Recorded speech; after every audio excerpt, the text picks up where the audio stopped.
Recording in progress. Okay, good. Then it is all yours, Mr. Chair. Thank you, Mr. Courtney. Welcome to the May 26, 2021 BAR Large Virtual Meeting. My name is John Robinson. The other board members present, or that will be present this afternoon, are Jay White, Luda Subchuk, Leon Scott, and James Metters to join us shortly. City staff present today are Tori Parrish, Lawrence Courtney, and Linda Bennett. The order of the meeting will be as follows. We will have an introduction and overview of the project by city staff to the board and the public.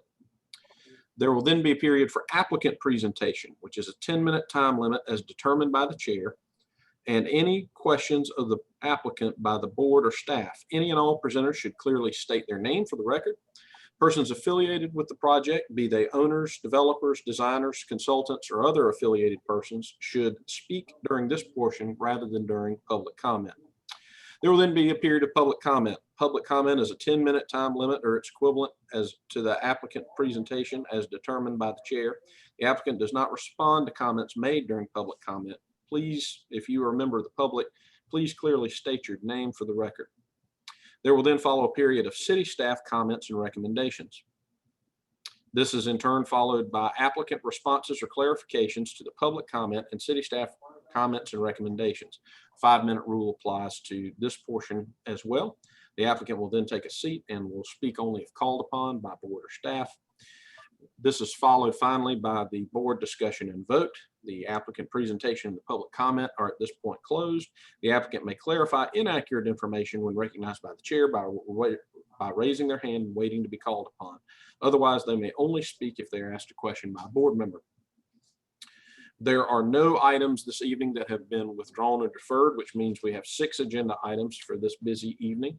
This is a reminder to the public, if you are audible, please turn off all cell phones and other devices. Please also be advised that the BAR's purview and jurisdiction is limited. Please therefore limit your comments to architecture only. Comments related to zoning, such as parking, traffic, block coverage, and livability concerns are not the purview of this board and cannot be voiced here. We have some additional protocol to read into the record today. Thank you, Mr. Courtney. The following protocol will apply to this hearing. Staff will control the PowerPoint presentation that includes everything submitted by the applicant by the deadline in accordance with submittal requirements. Applicants simply need to ask staff to advance to the next slide during the presentation. Applicant, staff, and board members are required to give their name when they begin speaking. Video and microphone has been disabled for all attendees. Attendees, not board members or staff, will only be given the capability to speak when they are called on during the public comment period. The chat and Q&A functions have been disabled for everyone. Regarding public comment, the applicants, which means all team members and the public, have been required to register, indicate the project that they wish to comment on, and submit any documents in advance of the meeting. Just as in an in-person meeting, all applications heard today are part of the public meeting format. If you have registered to speak, you will be allowed to speak during the public comment portion of the meeting, and you will need to state your name and address for the record. Those members of the public that have registered will be called in order by project. Staff will call on the registered members of the public to speak for each project. If you are not a registered member, you will not be called upon. Additional protocol. Board members will be polled by the chairperson for comments and for their vote on a motion. Each member when voting should respond yea in favor or nay not in favor. The chair shall reread the motion verbatim, and the board member making the motion should correct the chair if he has not reread the motion accurately. If a board member needs to be recused, he or she will temporarily be removed from the meeting and placed back in the meeting at the start of the next agenda item. If the board needs to go into executive session, they will call in on a separate conference line, and all video and audio and on Zoom will be temporarily turned off until they are ready to return to the regular meeting. Results and staff comments will be posted on the city website, which is www.charleston-sc.gov/BAR. These proceedings are being recorded and broadcasted to the City of Charleston's YouTube channel. And Ms. Parrish, do we have agenda item number 1? Thank you, Mr. Robinson. Agenda item number 1 is 20 Rom Street. This is a request for approval to alter the design of the connections between the Romney Street residential and commercial entrances and the public sidewalk. The building's not rated. It was constructed in 2019 or began construction. It's in the historic corridor district. Before you have a context slide showing lot parcels and streets. This is Highway 52, which is Morrison Drive on the left, on the west side. Huguenin Avenue bisects the property there. And then this is Romney at the south. And here we go with some aerial views of the same location. We are ready for the applicant to present. Thank you. Who do we have for the applicant this afternoon? Craig Clements with Sotil and Sotil. Welcome, Mr. Clemens. Thank you. Let's see. Do you all have my the presentation that I sent? Yes, sir. Okay. Mr. Courtney has it, and you just tell him what slide you want to advance to, and we'll take it from there. It's a good place to start right here. So this is a project that's been before the board a number of times. And just a few it's getting to the end and we're just kind of clean up a few details. But I thought it necessary to give you a bit of history as to why the building was placed as it was. And we were designing this project in 2015. Our charrette that we held was in November of 2015. So that's how long we've been at this. This is an image of Romney Street at the time. As most of you, if not all of you know, Laurel Island has been sort of on and off for different development proposals over time. Laurel Island is to the right of this image. So this would be a road that would access Laurel Island. Right now it's a small 2-lane road. And this was the proposed cross-section or a conceptual alignment that was presented to us at the beginning of the project. And you can see that it shows the realigned Romney Street encroaching into what was then our site, is now Foundry Point, by 24 feet. So with that premise in mind, we of course want the building to have a proper urban placement and be up against the back of the sidewalk, but we pushed the building back by that amount in design, anticipating that this street section would be widened and that our building would be properly oriented to the street.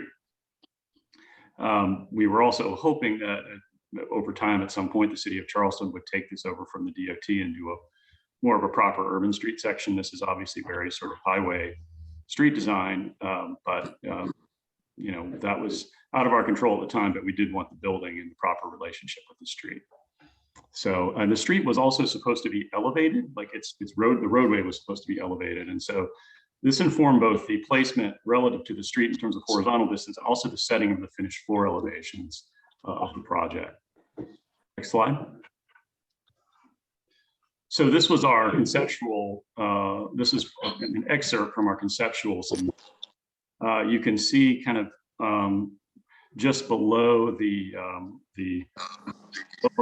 lower right-hand corner of the building, where the existing property line was, it kind of pokes out into the street right at the corner there and sort of comes back at an angle. That's where our property line was at the time. You can see we envisioned a street section where the sidewalk was against the building, and then we had a tree lawn and on-street parking. That was sort of our wish list for that street section at the time of conceptual design. Next slide.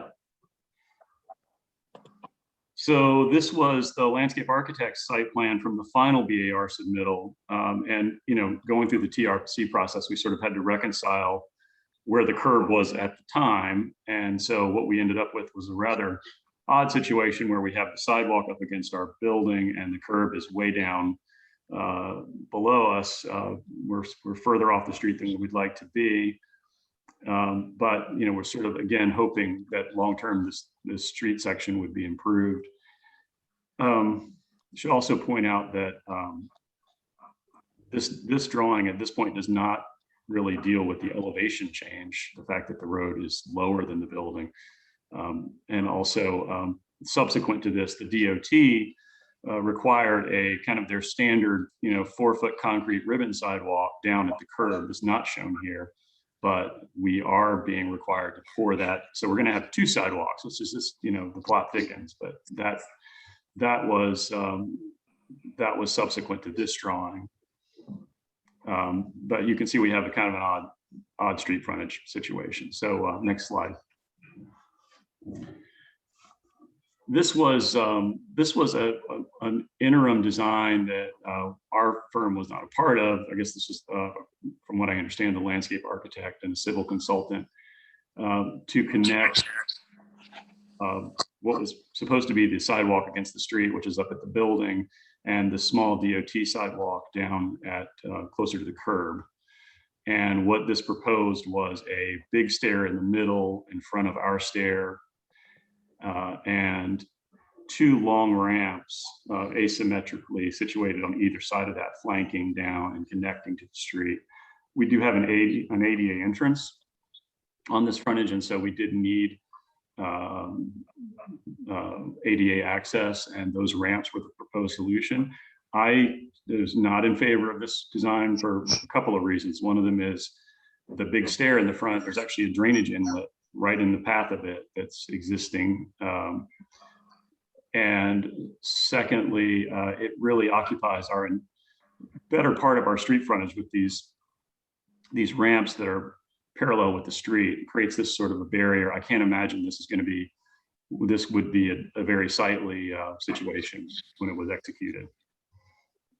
And so what we proposed, next slide, was, and again, we still hope this to be an interim situation, and that our sidewalk will ultimately be the sidewalk. But in the meantime, what we propose as an alternative to the slide you just saw was to create a landscape bed in front of the entrance, and two flanking ramps that could come up and circle up and hit the walkway along the building, and a landscape bed that could absorb that drainage inlet so it's not terribly visible.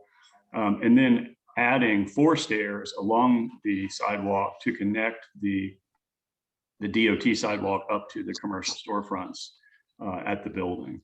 So we have more of a continuous connected situation along the entire frontage. We don't plow through our drainage inlet. And again, not how I don't think I would have designed this from a blank canvas, but dealing with the rather odd situation in hopes that ultimately, development pressure in Laurel Island is still very real.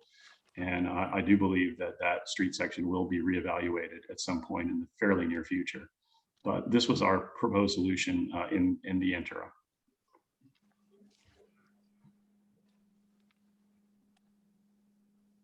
Oh, I should say also proposing street trees and a tree lawn down at the new sidewalk.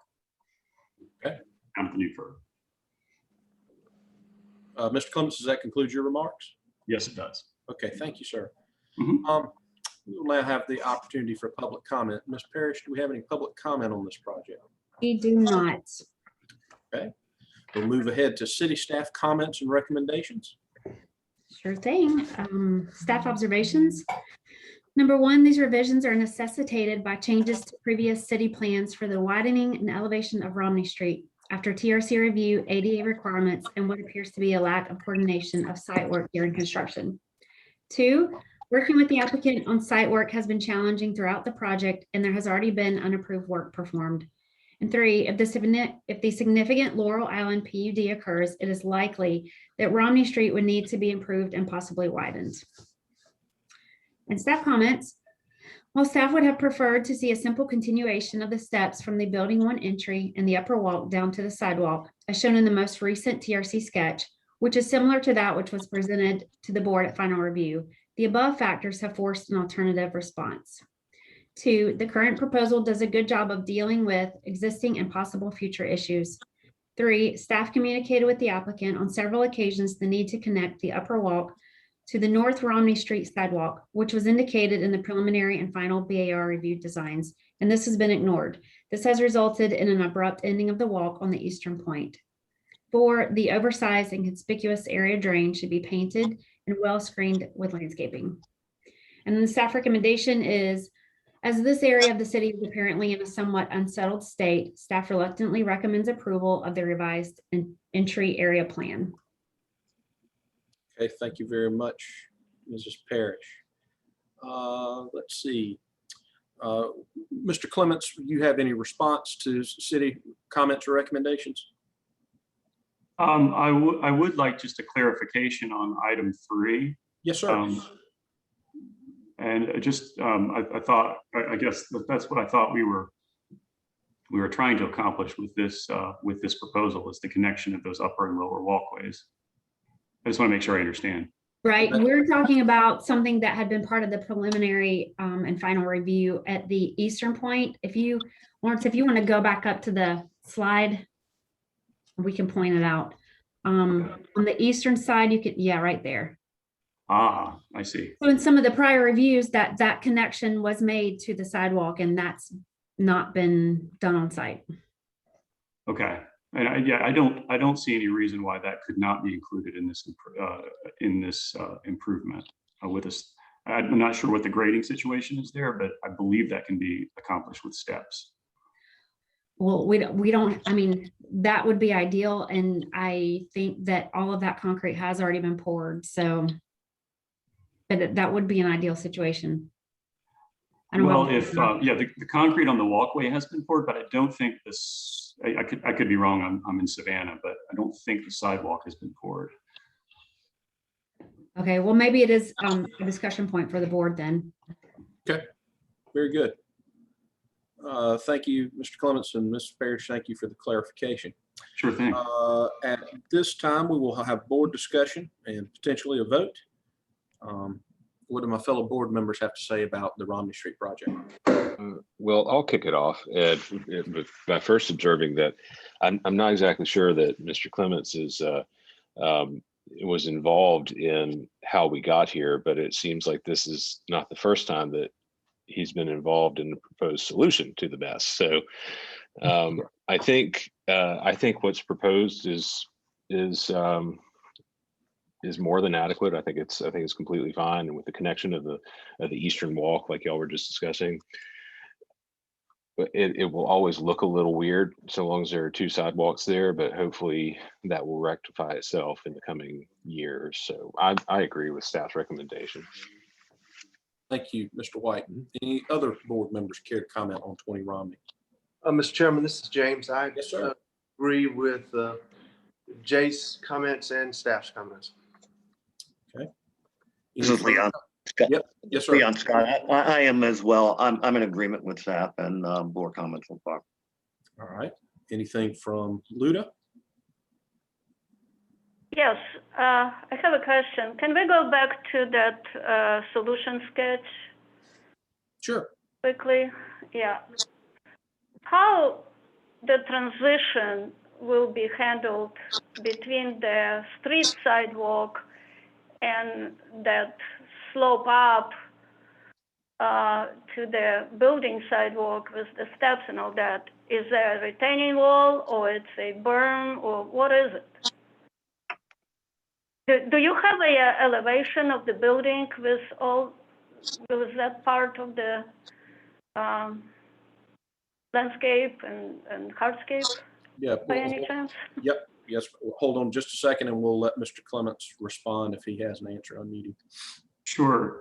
Right now, that lawn between the upper sidewalk and the lower sidewalk slopes down at a fairly good clip. So by the time you get up to the walkway, the drop along that edge is anywhere from 6 inches to a foot, but it's not a significant drop off. So no, there is not a retaining wall right now. That's just an edge to that sidewalk. Very good. What is the difference in grade from the bottom of the step to the upper step? She's nice. It varies. It varies along the frontage. I think at the worst case scenario, it's about 30 inches. Right.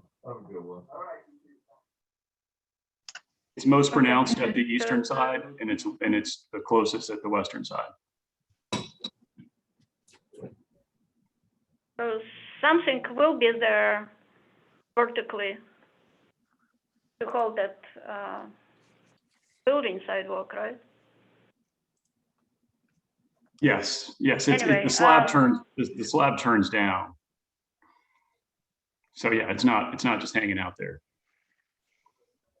30 inches, you're saying? That's the difference in the upper and lower sidewalks at the sort of worst case portions of it. Okay. All right. Other than that, I think it's, I agree with staff and board members. We need to approve this. But suggestion to staff, keep working on this one. Right, and it sounds like Mr. Clements if he is able to, will want to assist with that. And I take from his remarks that he's willing to work with staff, particularly on the eastern portion of the property. I agree with fellow board comments and board member comments, as well as the staff comments and recommendations. That being said, is there a motion? Sure, I'll introduce one. Approval with board and staff comments. Mr. White, I understand your motion to be for approval with board and staff comments. Did I state that correctly? That's correct. I'll second that, Mr. Chairman. Thank you, Mr. Scott. We have a second from Mr. Scott. I'll proceed to call the roll. That was actually Mr. Meadows. Mr. Meadows. I'll proceed to call the roll. Ms. Sobchak, how do you vote? Yay in favor? Mr. Scott, how do you vote? Yay in favor. Mr. Meadows? Yay in favor. Mr. White? Yay in favor. Myself, yay in favor. Passes unanimously. Thank you for your time, Mr. Clements. Thank you all. Mr. Chairman, Yes, sir. is the screen on full size? I've noticed that as well. I do not believe it is, but I think Lawrence can adjust that if it's bothersome or trouble. Maybe it was. Yep. It would appear to be he sized it up as best he can. Lawrence, if you hit Control L, it'll go full screen on you. Either that or it'll shut your computer off. I'm not sure. We'll have to reconvene. Well, that worked. And thank you very much, Mr. White. Yeah, thank you, Lawrence. That better, James? Yes, sir. Thank you. Okay, good. All right, what is agenda item number 2 this evening, Ms. Perry? I'm going to introduce agenda item number 2, but I know this is out of order, but if it's okay to get a point of clarification on agenda item number 1. Certainly. The way I understood, because it wasn't directive in the staff comment, but work with the applicant to make the connection at the eastern end. Was that part of the motion? It was, that is correct, to the extent that construction has not been completed and Mr. Clements is able to ameliorate what you have pointed out to him. We would like him to work with staff to accomplish that. Perfect. Thank you for that clarification. Yep. Does that make sense? It makes perfect sense. Okay, great. All right. All right. Item 2, 107 Brigade Street. 107 Brigade Street. This is the request. Actually, this is an appeal of final staff inspection. It's the denial of fencing. Context says we were all over the place. The project is not rated. Construction 2019. This is also in the historic corridor district. And we'll look at a context slide, which is going to take us back to the same area so that I get to pronounce Huguenin Avenue again. You got it. Actually, I want to make just one correction on the context where Lawrence is showing the mouse. This property encompasses the area that's dashed in blue, as well as the area across Huguenin, where he was just showing. So this project is both those parcels. And again, we've got Morrison Drive over here on the east, Romney on the south, Brigade on the north. And here we have the aerial. So we're just adjacent to where we were a few minutes ago. Okay, and we'll have the applicant present. Okay, who do we have here this evening for the applicant? This is J.R. Kramer, the Remark landscape architect for the project. Good, Mr. Kramer, you have the floor.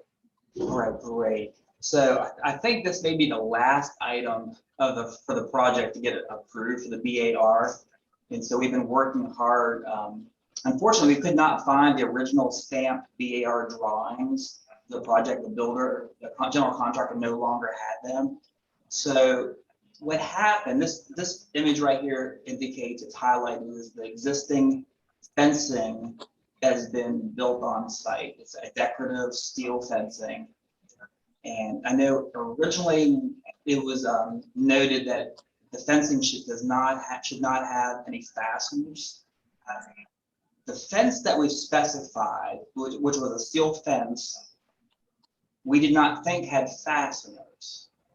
And but what was installed is a steel fence, but it does have fasteners. So if you could maybe go to the next slide. This is just a close up. Here, the next one. So these were the details for the fence that was originally approved. So you go to the next slide. Here was a stamp for the mock-up panel, and so what appears there was not a full section of fence installed, so you could not tell if it had fasteners or didn't have fasteners. So if you go to the next image. So this is what has been installed. The issue in question there is on the interior side of, like, say, the parking lot. The image on the left is what you see from public purview, which we do acknowledge the fasteners are there, but they're not visible from 5 feet away or 10 feet away. It's unfortunate incident that this did get installed. This was not the intent of the original design of the fence. We remained there afterwards after everything was already installed. And so what we're asking for is to allow this fence to remain and just ask for forgiveness. And we're really sorry this happens. This was not the intent. Okay. Is that conclude your remarks, Mr. Kramer, at least at this time? I think so. I think the owner may be on. I'm not sure if you have anything. Sure. For Oliver. But, yeah, this is Mike Oliver. Just to reiterate JR's comments, it was not our intent to install we noted the comments for the fasteners. We had installed the mock-up, and unfortunately it didn't have a center post in the mock-up where this might have come to light. And then once it was installed, it was noted that this condition existed, and we, similar to the first project that was presented tonight, it's been a challenging project over the past 2.5, 3 years to get this to a point where it's completed, and we were excited it's done, and we were hoping. We're asking for an exemption here so that we can close out the BAR inspections for the property. Okay, thank you, Mr. Oliver. Yep. Mrs. Parrish, do we have any staff public comment on this item? No, sir, we do not. I wouldn't think so. City staff comments and recommendations. Sure. Staff observations. Number 1. In numerous documents, comments, notes, and various communications, staff has conveyed the theme of eliminating exposed fasteners and metalwork generally and in fencing specifically. 2, drawings of this fencing showing these exposed fasteners were never reviewed nor approved by the board or staff. Requests to applicant to produce documentation to the contrary have been unfulfilled. 3, fencing with these exposed fasteners was not shown on the mock-up drawings, nor were the connections displayed or approved on the mock-up. And 4, the subcontractor for the fencing has fabricated and installed fencing at other locations with this requirement, such as Buist Academy, and should be aware of, or at least have inquired of, the board's and staff's expectations for welded connections and the elimination of exposed fasteners. And staff comments. 1, the bolted connections are already failing, slipping down the posts in places and are simply inferior connections. 2, the bolted connections, if made to be more secure, are not terribly unsightly, but staff is unconvinced that this may be successfully accomplished as currently installed. 3, staff notes a hole in the back of the connector at the post, which may have been designed to attach the connector to the post. While this would solve the problem of the connector slipping down, we would still have the exposed fasteners. 4, staff acknowledges that the powder-coated finish on the panels is superior to the traditionally painted finish that would have to occur at welded connections. 5, thoroughly clean and touch up the fencing components regardless of which direction the board chooses to take as a remedy. And 6, while the fencing is somewhat screened from view at this time, as the Laurel Island PUD evolves, the fencing will be very visible. And then staff recommendation is denial of appeal with staff comment number 5. Replace the bolted connections with welded, ground smooth, and painted connections to emulate the connections at the fence panels. Alternatively, if the board believes that the exposed fasteners are acceptable, staff will work with applicant to make the connections secure. All right, thank you. Any response from Mr. Kramer or Mr. Oliver? Yeah, this is J.R. Kramer. We did talk with the installer about, is it possible to have a welded connection? And he said it was not possible. Okay, And thank you, sir. This is Mike Oliver. So to speak to that as well, we would have to remove all of the fencing on the project and replace it with a fence that we can work through and get approved. And we're asking to not be able to do that. I do disagree that the fence is failing in locations. We can certainly review that and correct any of those items if this exemption is approved. Okay, thank you, sir. We will now move on to board discussion and voting, a potential vote. What do my fellow board members have to say about agenda item number 2? Mr. Chairman, I'll start on this one. Yes, sir. This is James. Yes, sir. If I read through the staff's observations and I read the staff's comments and listen to Tori talk about the efforts to get the correct fence installed, and it was simply not installed. It doesn't sound like it was a one-off kind of mistake. And it seems to me that if we don't support the denial of this, then I'm not sure why we're even here. And I know we're here to hear appeals, and that's one of the reasons that we're here. But if there had not been communication, not been numerous documents, comments, notes, and various communications conveyed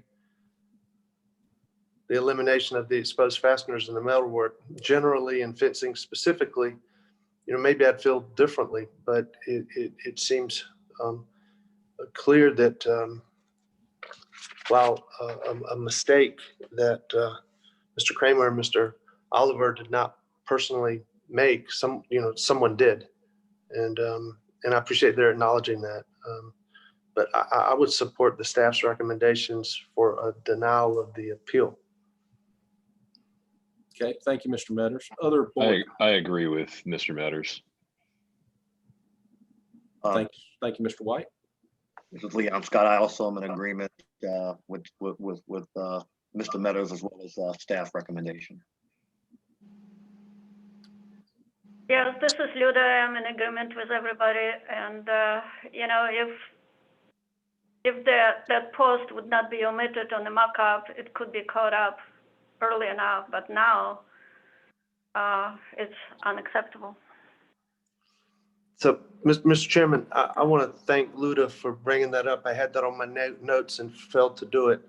This is why the mock-ups are so important and why it's so important not to improve a mock-up that's not completed. Because if it had been completed and shown those, it wouldn't have been approved. So thank you, Luda, for bringing that up. That's very important. Thank you both. Further board commentary.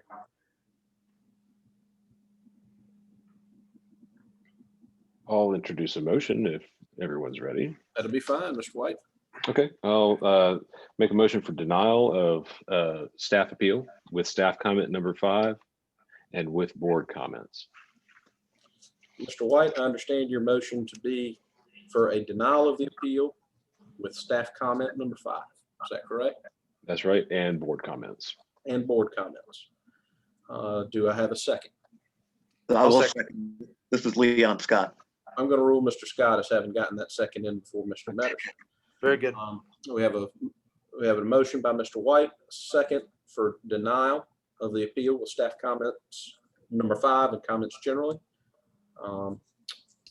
Mrs. Sobchak, how do you vote on this motion? Yay in favor. Mr. Scott, Yay in favor. Mr. Metters, Yay in favor. Mr. White, Yay in favor. and myself would be yay in favor. And I do want to say to Mr. Oliver and Mr. Kramer that I'm sorry for this outcome, and I have no doubt that this was not your responsibility.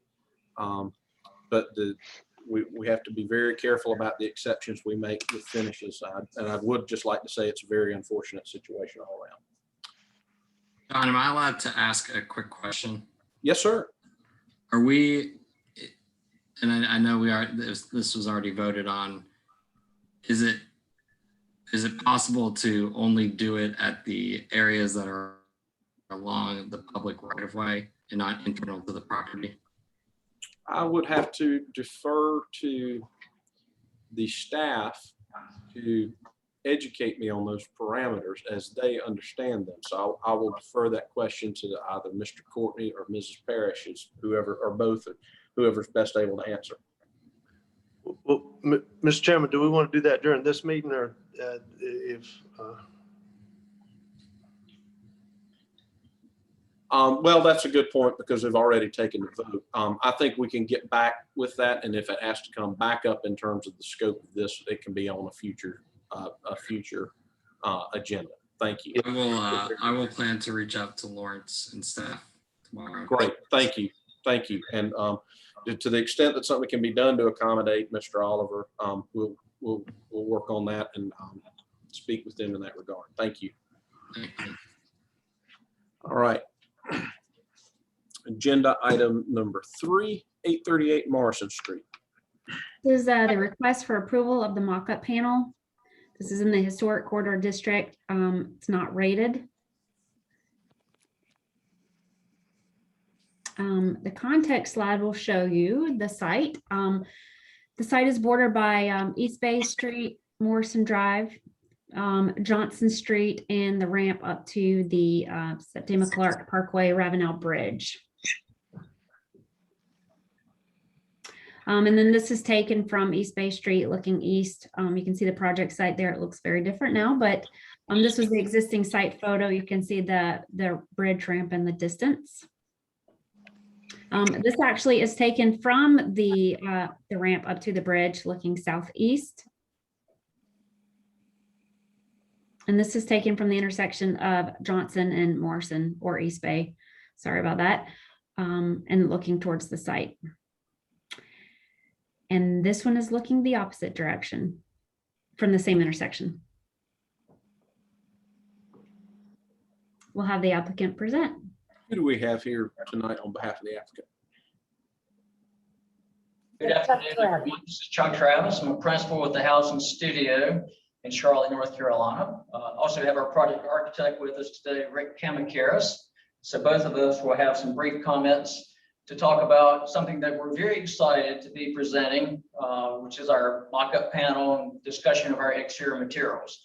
So thank you for your time today and for the opportunity to go through this project with you. Like I said, our comments will be brief. It's hard to believe that 2018 in August is when we began this process with the design charrette. And we've been under construction, as most of you know, for about over a year now. And since it's been so long, perhaps Lawrence, you could go to the elevations. I'm just going to give you a very brief reminder of what the building is composed of from a design standpoint. The elevation you're looking at in the center is along Morrison Drive. And what it's composed of, as you may recall, is this a tall one-story retail along Morrison that's shielding 2 levels of parking behind it. And you see on the upper elevation is the view from the bridge ramp or from the river. The elevation above, you're looking at that tall 2-story on the ground level, which is parking that will be shielded. On the left-hand side of the center elevation, that's an 8-story high-rise sitting on top of the podium itself. And on the right-hand side, that is a 5-story mid-rise comprising essentially 380 units total, of which we're going to have 5 to 10% affordable housing units instead of just paying into a fund. Our developer and owner of the building made the commitment that he wanted to have affordable housing be an integral part of this project. So we're very proud of that. And so as we progressed, actually we had the very good opportunity of meeting Tori. Tori, it's nice to have you on board, and Lawrence on site April 21st to go through a very early stage of our mock-up panel to talk primarily about brick and windows. At that point, we were able to talk about the brick selections that we've made that we feel very strongly about, some of the adjustments to some of those details that we've gone back and reconsidered and made some adjustments to that. So the panel that you saw yesterday on site is exactly what these drawings represent, and what's been built on site is what we're proposing to move forward with. I know that you had some discussions yesterday as well as ourselves with Lawrence about the closure brick sizes and some of the detailing on the upper level of the parapet of the Capitol of the high rise. And I was going to let Rick Kamakiris discuss a little more about some of that conversation that day and the changes that we made. Okay. Lawrence and Tori indicated that they weren't very happy with some of the way some of the joints were lining up at the cornice. So we made the adjustment to align the vertical joints at the closure and the roll at the roll-lock and the soldier portions of that cornice, which we did and was installed on the mock-up. Lawrence, can you go down to the sorry, just slide down to the next slide. I think the members can see that better. It's the detail on the upper right corner. So we adjusted the corner pieces to align the vertical joints. Yeah, there you go, Lawrence. Thank you. And then with regard to the actual using of the closure size brick at the top of the building, when we were selecting the materials, we wanted to use the larger brick size at the base of the building to help ground the building, and we think it worked out really well. While we were during our design phase, we were looking at some precedent imagery. We found it was pretty common for buildings that use this tripartite division to use the same material at the Capitol as at the base. We felt that worked out pretty well because we feel that having those larger brick sizes at the top helps the pedestrians and occupants of the building down there at street level to really be able to perceive the texture, the relief, and the shadow lines of that brick detailing all the way up at the top of the building. So for that reason, we elected to use that size brick at the top. So with that, Mr. Chairman, we'll turn it back over. Thank you. Thank you both for your time. Let's see. Do we have any public comment on this agenda item, Ms. Parrish?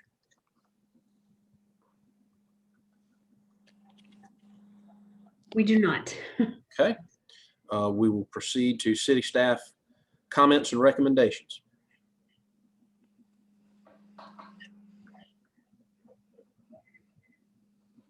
All right. Staff observations. We'll begin with number 1. The closure brick was explicitly denied in staff comments at the board final review, which were made part of the approval motion. 2, after subsequent vigorous lobbying by the applicant to allow a representative sample of the closure brick on the mock-up for board comparison, staff acquiesced and agreed for applicant to show this representative sample in a limited fashion. It was understood by staff at the time that if allowed, the closure brick would be used only at the lower portion of the building to help establish a clear base for the structure. Applicant has used an excessive amount of the closure brick on the mock-up, showing it more extensively than as a simple representative portion, and is now showing it at what will be the higher parts of the building on top of modular brick, violating the basic board principle of material tectonics. And last, while staff agrees that the use of closure brick can be appropriate, alternatives to what is currently shown, its location and detailing need to be further studied. And then staff comments. The detailing with this brick has proven to be challenging, and the applicant has been working on the simplification of some details to better accommodate the brick. Due to the more contemporary nature of the building, staff is not opposed to the simplification of some of this detailing. It should also be noted that the more complicated detailing occurs on the lower portions of the building, becoming, I was reading it on paper, simplified as it goes up. Continue to work on the simplification and refinement to the detailing with the closure brick. 2, although it may be difficult to work out the coursing in some cases, wherever possible, eliminate mitered brick at outside corners. 3, while staff has no problem with the modular brick, we do not think that the form and finish of the closure brick is suited to this building. 4, staff has requested, although belatedly, that applicant provide alternatives to the proposed closure brick in the form of 3 or 4 small standalone sample panels, which, if the closure brick size were unavailable, could be presented with modular size brick for board and staff comparison. Applicant has refused to do this, preferring to focus the board's attention on their preferred closure brick. 5, while sealant colors are generally acceptable, continue to fine tune these while moving forward. 6, eliminate the kicked out drip edge at the bottom edge of copings in lieu of a vertical hemmed edge spaced just far enough out from the face of brick to establish a drip nosing. This should be relatively tight with no building wrap being exposed as is currently shown. 7, due to its low elevation, flood panel anchorage isn't ideal, but recess the plates into the brick as shown and paint them the generalized brick mortar blended color. And 8, it is noted that applicant has proposed that lipped brick at loose lintels will be carried up through the second floor and then returned to a regular brick over lintel condition due to lessened visibility and the fact that these are almost always in shadow. Staff agrees with this approach as long as the lintels are painted the generalized brick mortar blended color of the wall above. The staff recommendation is deferral of the mock-up for restudy with board and staff comments. Thank you, Thank Mrs. you. Fair. I'm sorry, go ahead. Sorry, I said thank you. Let's see, move on to any applicant response or clarification as to city staff comments or recommendations. Mr. Travis or Mr. Karanakis? Mr. Chairman, thank you. As you know, particularly if you're an architect on the board, how difficult it is now to be able to secure and procure building materials. What we are hoping for today is that there would be some level of approval by the board. As you know, windows are extremely hard to get in the process, have approved, and then get them manufactured and on site. So we would like, if possible, to have those approved. And then secondly, if we can approve the modular brick that we're using for the shaft of the building on the high rise, which is the majority of the brick that's on the remainder of the building. And if we can come to some understanding if the closures are agreeable to be used on the base of the building, we can certainly continue to work with you on the capital if needed. But obviously we'd love to have approval of everything. But if we can approve certain pieces of the brick and the windows, that would definitely be helpful with some of our construction scheduling. Thank you. Okay, thank you, Mr. Travis. Board discussion and votes on 838 Morrison Drive. What do my fellow board members have to say about this mock-up? Mr. Chairman, I'll start. This is James. So I want to apologize to you and the other board members for not being able to be in attendance for the site visit yesterday. However, the project manager on the site was gracious enough to be with me while I visited the site today. So in addition to the obvious things, you know, there's a gap from the top of the window to the lintel above, which I'm not sure how this will be left in its finished state. There's a gap in the mullion being the separation between the two windows to the surface metal that's below it, which I'm not sure how is going to be filled.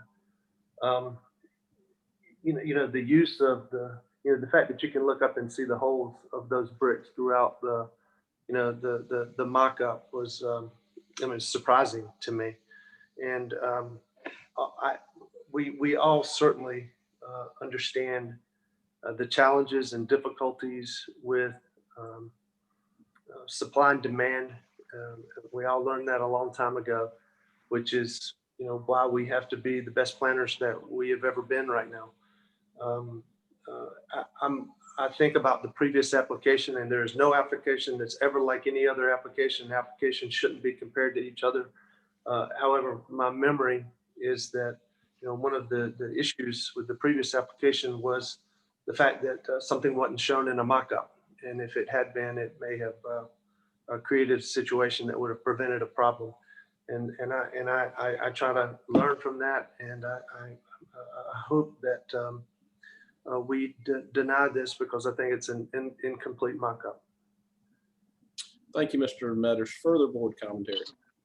I'll state that I agree with staff's assessment of the use of the closure brick. It's a scale that's foreign to Charleston. Not to say that an 8-story building is commonplace, but still, it's just the way it's rendered here, even in the photograph before us. It's a cartoonish proportion, and I fully agree with staff's assessment of this mock-up and their recommendation. Further board comments. I'm in agreement as well. This is Luda.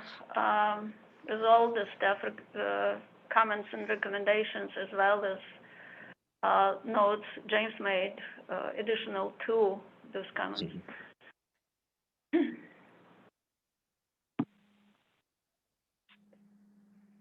This is Leon Scott. I'm also in agreement with staff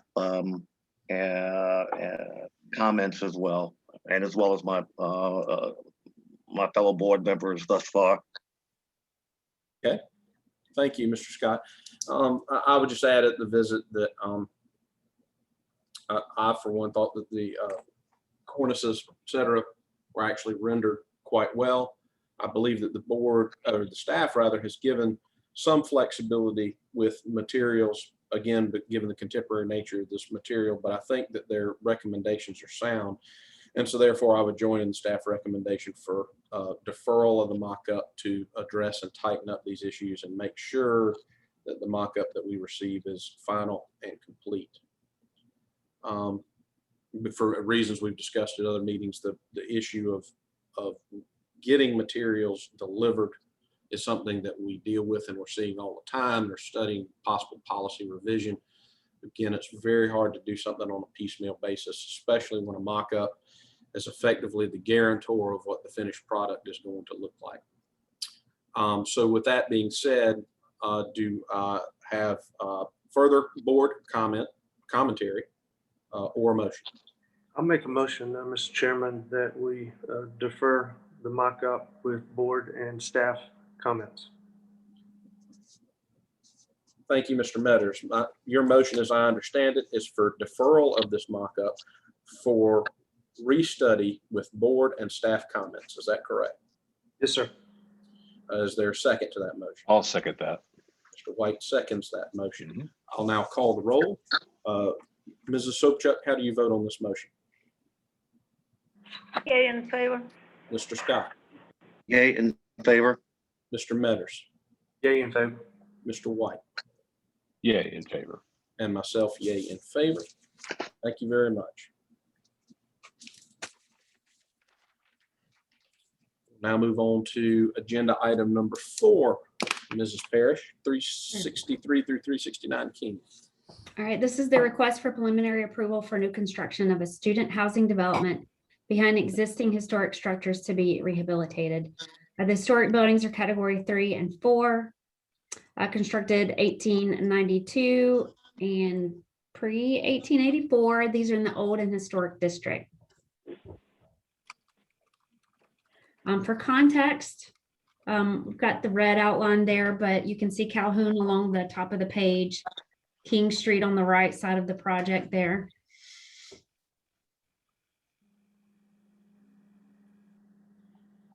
And then this is looking north on King Street. The buildings are on the west side of the street. And then if you, the very obvious clay colored, red colored building on the left, and then the next 3 units. So you've got the red clay colored building, and then the next two buildings, including the little hyphen building in between. Those are all part of this. This is looking southwest. So the project incorporates the earthbound building here down to the red building. That's the little hyphen in the center. Another view looking northwest. A little closer. And then this image is taken from the intersection of Calhoun and King looking southwest. You can see the buildings down there on the left. These actual images are from 1973 survey cards in the order that they are on the street. You can take notice of alterations that may have happened over the years, as well as the historical fabric that lasted.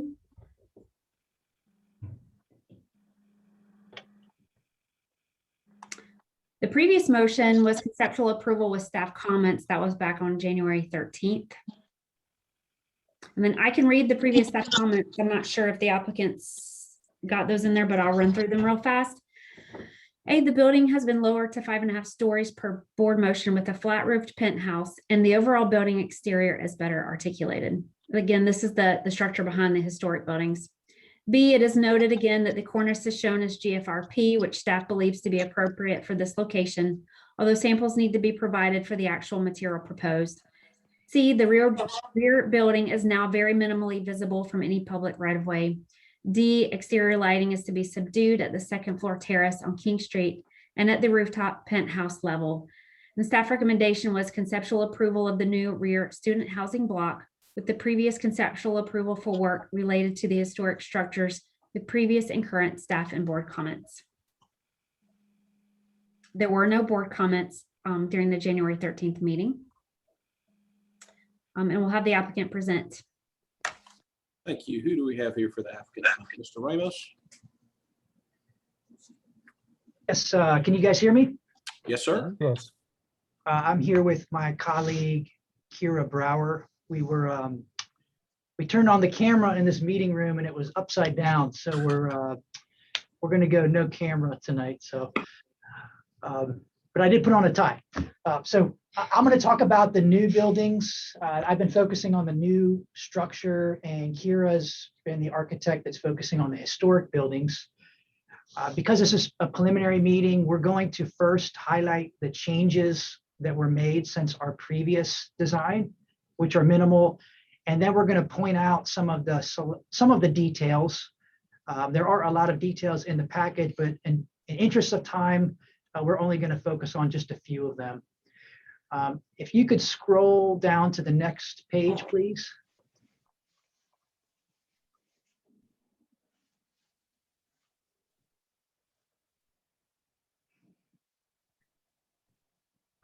Next. And one more. We did develop responses to each one of the comments from before.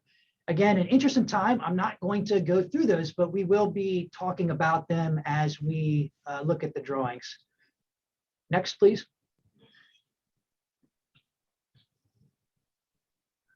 In terms of design revisions from the previous meeting, they are minimal.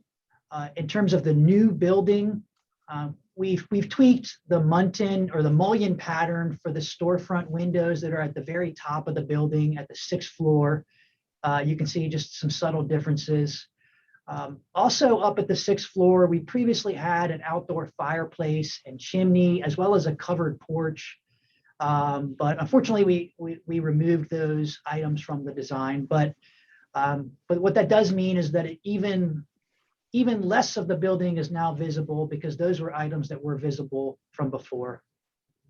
Other than that, there are just some subtle tweaking to fenestration and details. Next.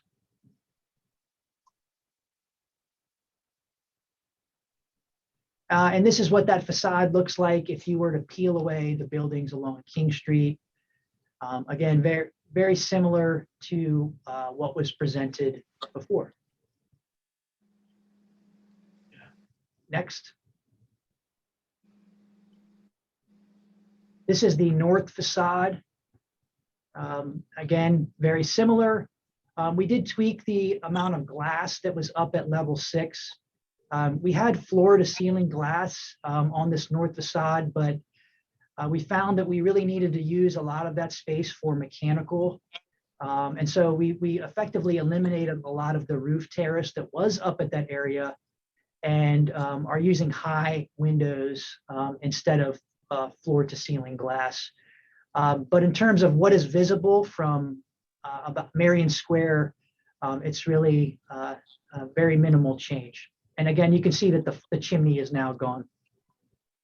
Next. This is the north facade, very similar to before. This part of the building is really not visible unless you're on top of a building looking down. Next.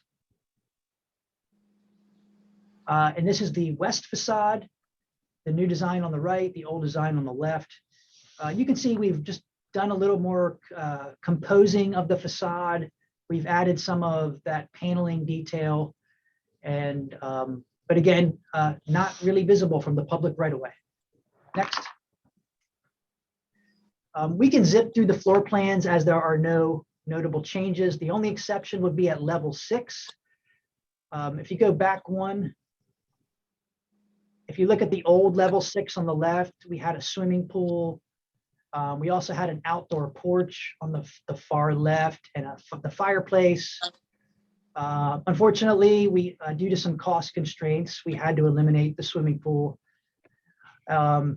And we have a mechanical zone now on the north side, but we have a tall parapet at that section, and the mechanical equipment is not very tall. So we're confident that that mechanical equipment will not be visible from the street level. Next. This is the roof plan. There is some mechanical equipment that is on that high roof. I think for some reason that layer was not turned on in this drawing, but for later on in this drawing set, sheet A107, I believe, does show mechanical equipment. But again, it's pushed back, it's minimal in height, and we do not believe it will be visible. Next. These are the renderings. So about the middle of Marion Square, you'll start to see just a little bit of the building peeking out on top. Next.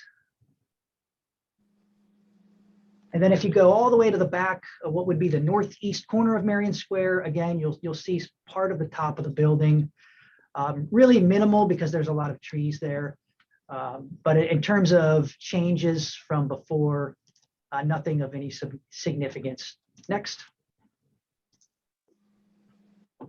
And there's a little spot on Calhoun Street where the very top of the building will be visible. And so you can see the new rendering on top and the old rendering below. And the main difference being that there's no chimney anymore. Next slide. Next, Kira is going to talk about some of the research and revisions in regards to the historic King Street buildings. Okay, so you can see here a rendering of the 3 historic buildings and the new hyphen on King Street. If you go to the next slide, you can see an existing photograph looking up King Street from 363. And on the next slide, we have a summary of the more in-depth architectural history of 363 King that we conducted with Brittany Lavelle-Tula with BVL Historic Preservation Research. If you go to the next slide, we have some more photographs that we were able to uncover. I'd like to note that it's still very difficult to determine the kind of materiality and form of the historic building, but there is a little more detail in these photographs than we had before and a little more research that was conducted. You can see from these photographs that there seems to be a base detail at the columns that is not currently there, that sandwiches some sort of material between the column and the granite piers we believe is terracotta, which is the detail that is on the pilasters of the building on the north and south sides of the storefront. And I'll have a detail of that later in the set. You can also see the sill condition and kind of the portions of the columns. Go to the next slide. This is a view of the interior where you can see that double height retail space, which we are hoping to bring back. Go to the next slide. And again, some more photographs. These are from 1924 and 1965. It's still difficult to make out the storefront, but you can see the threshold that was relatively at grade in the left photo. Keep going. And here are some more recent photographs where a large signage van covered most of the building, and pre-renovation, the facade with all of the storefront and columns removed on the right in the 1980s. You can keep going. We have some historic precedents for the style, which is Richardsonian Romanesque. These include 208 King Street and 565 King. They both have rusticated stone at the base and kind of similar detailing in the brick above at 208 King. You can continue.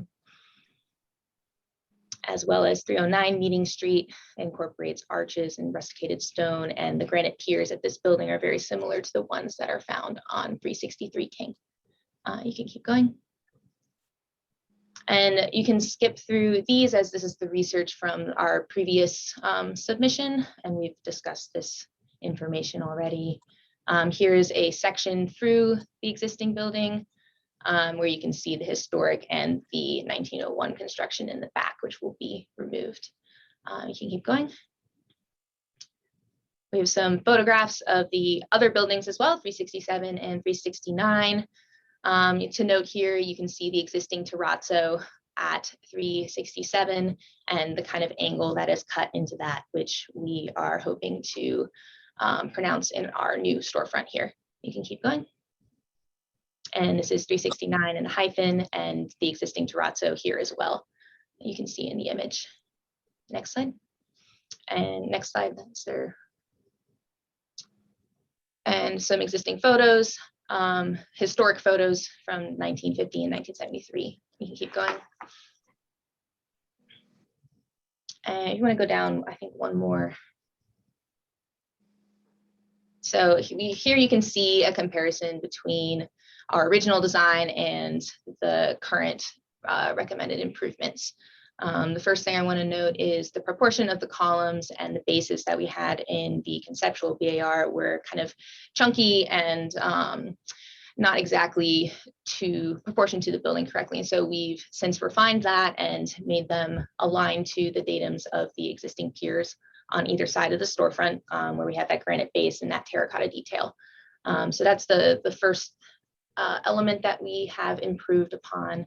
We have also, in our research, come to the conclusion that the columns at the storefront would likely have been constructed of wood.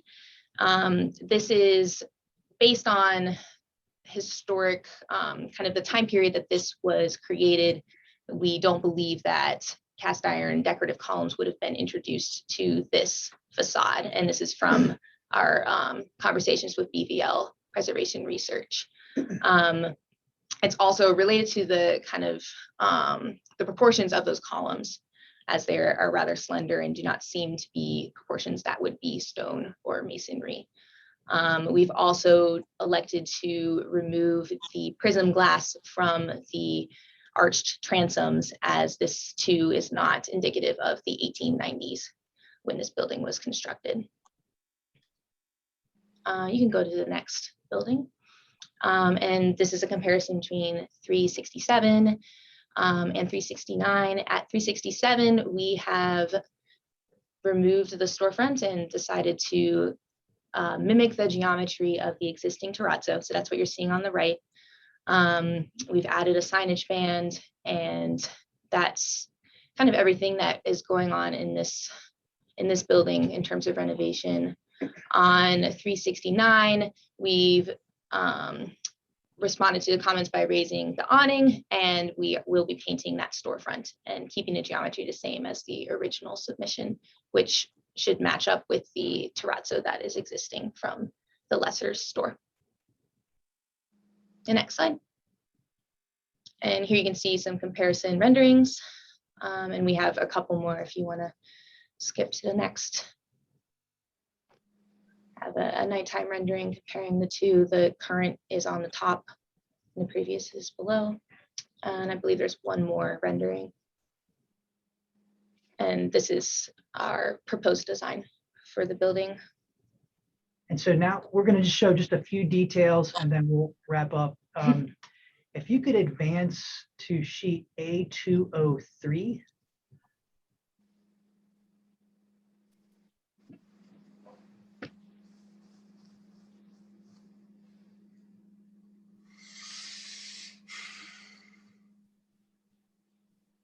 Perfect. So on A203, we have just a few images of the materials that are going to be used on the new building. This building is going to be mostly clad in thin brick. So you see an image there. We're looking at a kind of a light beige brick. There are a lot of cornices and trim on the building that will be FRP. And there's an image of what that material looks like. And then there are a lot of recessed panels that are on the building, which will be fiber cement, almost like a board and batten detail. This building being in the center of a block, construction logistics has played a big part of material selection. We have a 10-foot wide opening at the back of the site where everything will be coming in and out of.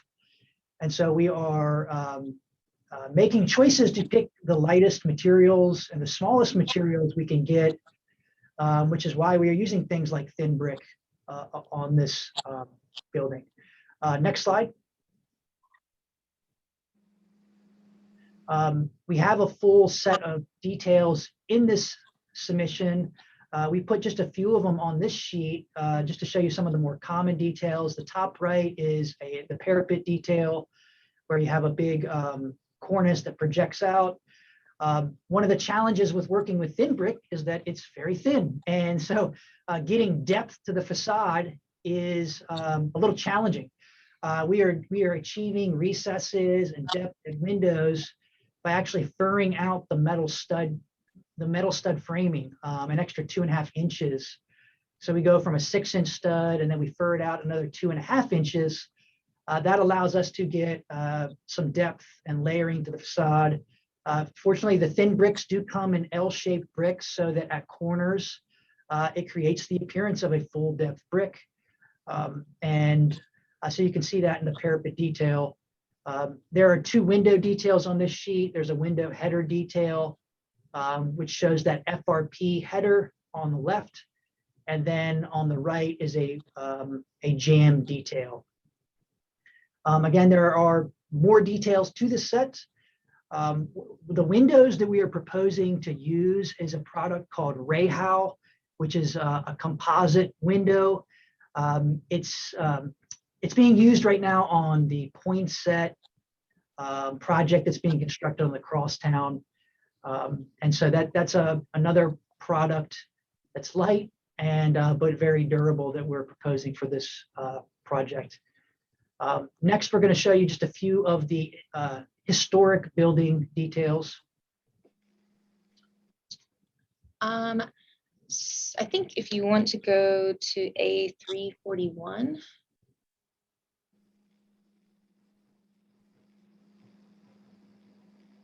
It's a little far.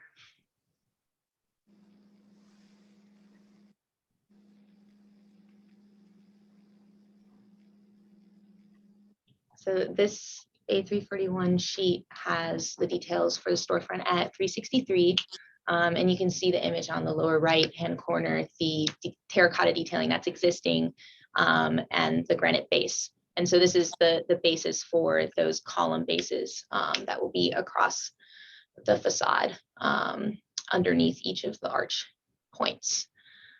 So we hope to mimic that terracotta detail there. You can also better see the proportion of the columns and the detailing of the storefront and the kind of larger sill profile. So at this point, we're going to just wrap it up. We're happy to answer any questions.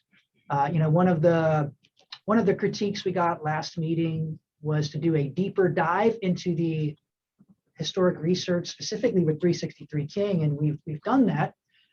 Even with the additional research and with consulting and historic preservation experts, we still had to make a lot of guesses as to how this building was detailed. But I think we're getting a lot closer than where we were before. So with that, we're here to ask for preliminary BAR approval, and we thank you for your time. Thank you. Chairman, could I ask Steve a question? Of course. Yes. Steve, I tried to look at the flashing details relative to adjacent to the thin brick, and there were lots that kind of went to the sites, but you got that detailed somewhere? Yeah. And my question is just from here. When you're using the thin brick, it can be more difficult to incorporate your flashing details. You don't think that that's going to accent your flashing for any reason, because you've got to do something differently because of the thin brick versus using the full brick? So if like sheet 351 has a series of window details. Right. So why don't we zoom in to say the one right in the center? It's a sill detail, for example. Yep. And so you can see the thin brick below the window sill here is FRP. It's very likely that these windows are going to be a nailing flange window. So, the entire opening will have this flange. But in terms of the flashing, I don't think it's going to be any different. I don't think it's going to pose any challenges that we don't normally have in a brick building. In terms of flashing, I mean, we will have control joints on this building, just like we would with a typical brick building. But so here you can see a through wall flashing joint underneath that sill there. So just like a conventional brick facade, we want that flashing to daylight to get the water out. Thank you. Sure. Let's see, not really out of sequence there. Wanted to see if we had any public comment on this. I believe we have Mr. Schwebler with us. We do. Thank you, Stephen. And Mr. Schrebler is the only one for public comment on this one. Okay, Mr. Schwebler, you have the floor when you're with us. Thank you. This is Justin Schwebler with Historic Charleston Foundation. We would first like to thank the applicants for their continued communication regarding the development of this project. The applicants have already been given approval by HCF for the proposed facade restoration of 363 King Street based on the terms of our protective easement. The research and study of the historic storefronts along King Street and the applicant's attempt at recreating those finishes as accurately as possible should be commended. The new student housing building has not changed significantly from the conceptual phase that was approved. We're satisfied with the direction of the project and have no additional comments. We'd like to recommend preliminary approval for the application. Thank you. Thank you, Mr. Schwebler. City staff comments and recommendations. Okay, staff observations. Though little changed from when the board last saw the project, it continues to be refined for the better. Applicant has incorporated and responded to board and staff comments. And while a few things need further discussion, almost all have been addressed appropriately. Applicant has provided additional research of the historic structures. Almost all items regarding the historic buildings have been addressed satisfactorily, and the design of the new building has changed a little. The color palette has been altered slightly for the better. And last, it appears that exterior materials have changed in some locations, potentially as a result of value engineering. While not all bad, applicants should clearly explain where this has occurred. As is usual, staff reserves the right to compare materials presented to the board at various reviews and to flag any materials that are thought to have been downgraded. And then staff comments. Number one, the introduction of wood columns at the facade of 363 King Street is out of character with the Richardsonian Romanesque style for a building such as this and with the other primary materials of the facade. Staff assumes that these columns would have been of a more substantial and durable nature, such as the stone seen at the site at 565 King Street. Staff believes that these would have been cast iron based on the referenced historical text description and based on the size of these members and photos. Additionally, in his book, The Buildings of Charleston, Jonathan posts and confirms that the columns were cast iron set on granite bases. There are no details of the columns above the base in this set. Restudy for additional historical evidence of wood columns or revise the material. Number 2, although difficult to read and inconclusive in historic photographs, the tone of the columns appears to range from a dark to a neutral gray, as applicant is indicating in their current scheme. This tone should be maintained. Number 3, the storefront of 367 King Street has been changed radically since last reviewed. Staff prefers the previous iteration, which appears to more closely match that shown in the 1901 photo on sheet BAR 04A. However, staff acknowledges that the storefront as proposed mimics a storefront arrangement that is part of the history of this building. Applicant shall make the case that this proposed arrangement is acceptable. 4, the hyphen on King Street continues to employ a simple, more contemporary language with large glazed openings. As previously noted and acknowledged here, fine-tune the lighting to be as subtle as is practical. 5, while approved at conceptual board review, the thin brick at the new building does require some special detailing. One consequence of using the thin brick is that it results in windows being recessed only 2 3/4 inches into the wall. These windows need to be more deeply recessed with much longer returns on the thin brick. Restudy the window detailing to provide a larger recess of the window into the wall. 6, a material change which should be noted includes the window surrounds, which were previously shown as brick and are now shown as GFRP. Staff finds this to be acceptable. Number 7, another material change is that of the metal wall panels previously shown on hyphens and spandrels, which have been changed to GFRC panels. Staff prefers a return to metal panels. Number 8, the windows are called out as composite windows. Submit the proposed windows along with the final brick selections to the board for review as part of the final review. 9, the sill projection shown on detail A3, page A367 seems too large. Decrease the depth of the projection. And 10, while GFRP is appropriate in these various applications, the actual material used will need to be thoroughly examined. And the staff recommendation is preliminary approval with board and staff comments. Thank you very much. That Thank you. was quite a bit of ground to cover. All right. Would the applicant like to respond to any city staff comments or recommendations? Yes, we will. We'll start with the historic comments. For the main comment at 363 King Street, that's well taken that there's a lot of different options that we don't have conclusive evidence for the material of these columns.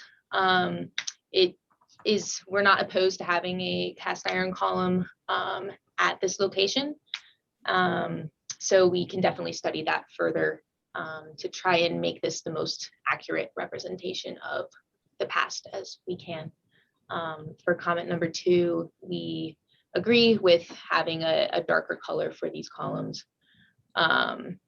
It is difficult to tell, but this does seem to be the case.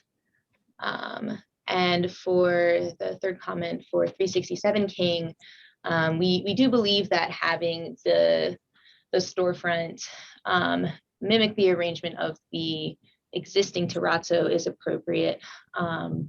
We are not trying to recreate the storefront that was there in the past, but we do want to recognize kind of like a nod to the terrazzo that is there and incorporate it into the design as opposed to writing over it. Okay. Go ahead. So in terms of comment number 5 regarding the thin brick, you hit the nail on the head. It makes detailing and depth much more challenging than a conventional brick. We went through about 6 iterations of the details to get depth in them. And so could we even beef up the studs even more, or maybe even recess the windows back into the jamb further? I'm sure we could. But in this particular case with a building that's marginally visible, and when it is visible, it's at great distances. I just ask that we not have to do that for this specific project, because I don't believe it would ever be appreciated even if we did have, say, 6-inch jams. We absolutely would continue to fine tune the FRP and bring samples, especially when we can meet in person. But that's it. Thank you. Thank you both. All right. We'll now open the floor for board discussion and a potential vote. What do my fellow board members have to say about this agenda item? Well, I'll kick this one off. And I remember the discussion about the columns at 363 back at the conceptual stage. And there's a newspaper article, I think, that's quoted as saying that the columns are finely wrought. And I think that's where Poston got his notion that this was a cast iron column, like a wrought iron column. But in the language of the day, that just means that it was finely crafted, not necessarily that they were made of iron. And so if there's no physical evidence that they were iron and they're presently wood and they're in the same basic configuration as the earlier depictions, then the balance of evidence suggests that they were probably always wood. So I'm fine with it. And the fact that HCF, who holds an easement on the property, seems to concur with that approach makes me comfortable with it as well.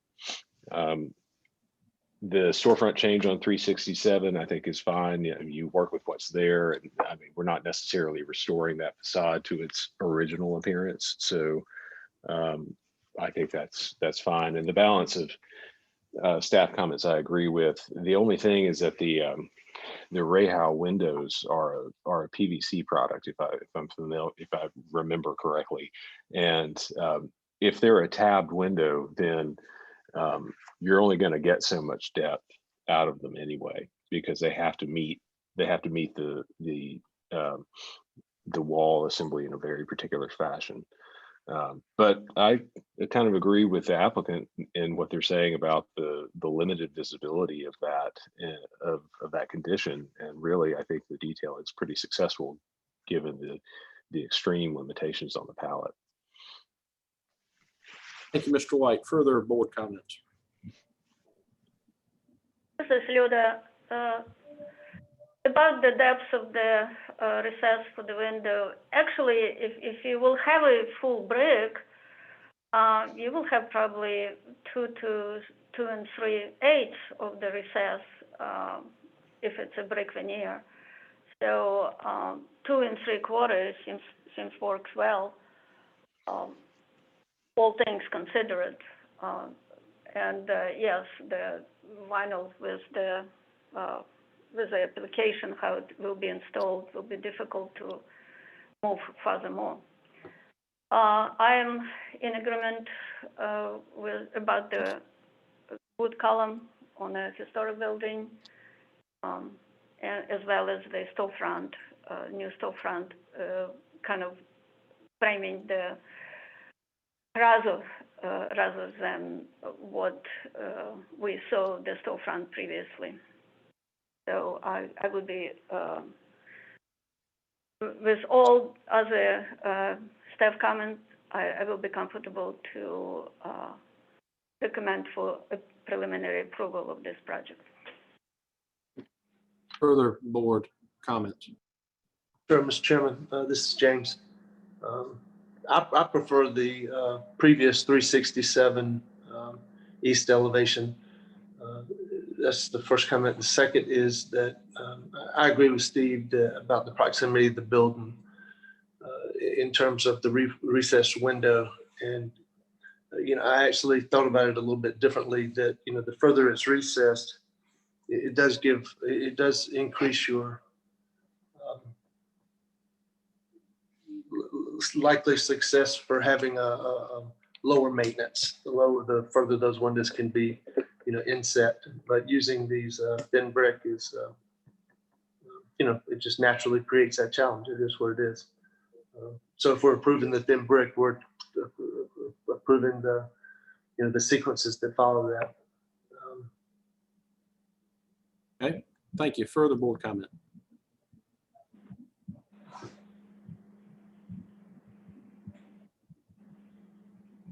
This is Leon. I'm comfortable with the staff recommendations. I can introduce a motion if That everyone's would be ready. fine. Be glad to entertain a motion. Right? Okay, I'll make a motion for preliminary approval with board comments and staff comments 2 and then 6 through 10. Mr. White, your motion, as I understand it, is for preliminary approval with board comments and staff comments 2 and 6 through 10 inclusive, with final review by the board. I Final second review it. by- Yes, that's correct. Is that correct? And we'll have the second from Luda, Ms. Sobchak. All right, I'll proceed to call the roll. Mr. Scott, how do you vote on this agenda item? Yay in favor? Mr. Metters, Yay in favor? Mr. White, Yay, in favor. Ms. Sobchak, Yay in favor. and myself, yay in favor. It's unanimous, 5-0. Thank you very much. I just asked, did you say it was final approval by board, or will we be coming back to the board or going to staff? Well, we just love hearing you talk so much. Come back to the board. All right, It was final review by the board. Yep, final review by the board. we'll get the camera fixed next time. That's okay. We trust you if you say you got your tie on. I've been there too. All Thank you. right. Okay. Are you ready? Yes. Okay. Agenda item number 5 is 609 King Street. The request is for final approval for complete demolition of the structure. Category 0 not rated. This is in the Cannonboro, Elliottboro neighborhood. Construction is believed to be between 1925 and 1935, and this is in the old and historic district. The contact serial shown here, the red box indicates the structure that's in question here. The building is on the west side of King Street. You can see King running through the middle of the slide there. The project site is right at the terminus of Columbus Street.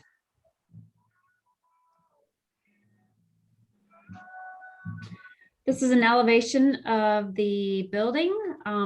This photo is sort of taken from the terminus of Columbus Street, and that's King right in front of you. Also taken from Columbus.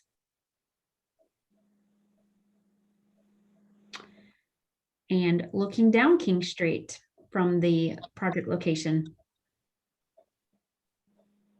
And this is looking across the street from the project location. That's Columbus right there across from you. Looking north. This is a survey card from 1985 at the time. That's what I thought. At the time there was a pawn shop is one of the businesses that occupied the space.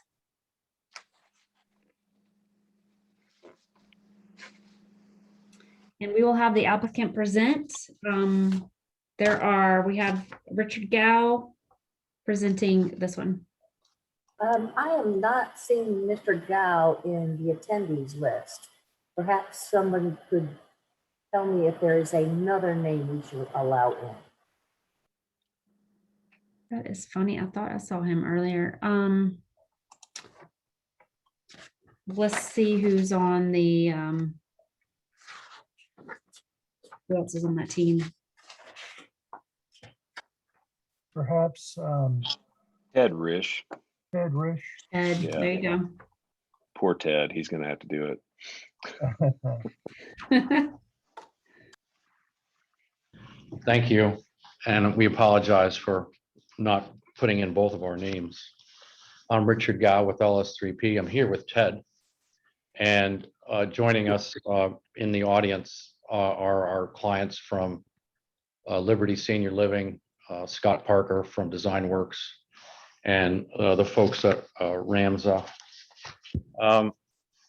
2 years ago, when the primarily cinder block and metal buildings on this 6-acre site associated with the Currier Square Phase 2 project, which extends from St. Philip to Line and to Spring. At the time, there were a number of buildings on the property which were substandard.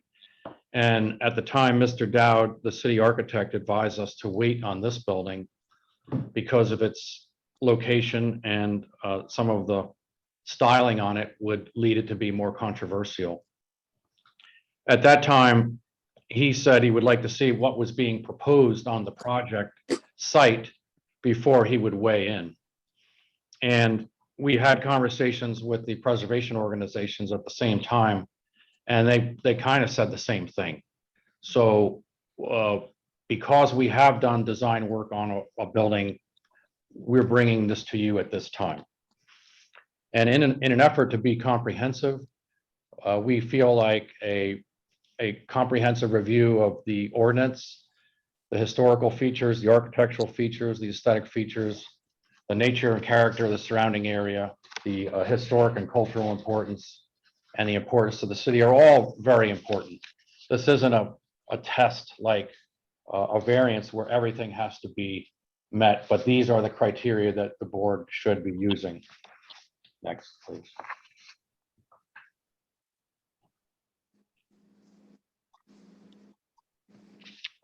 So this is the aerial site, which Ms. Parrish already covered, so we can go to the next one. And these are details on the front facade.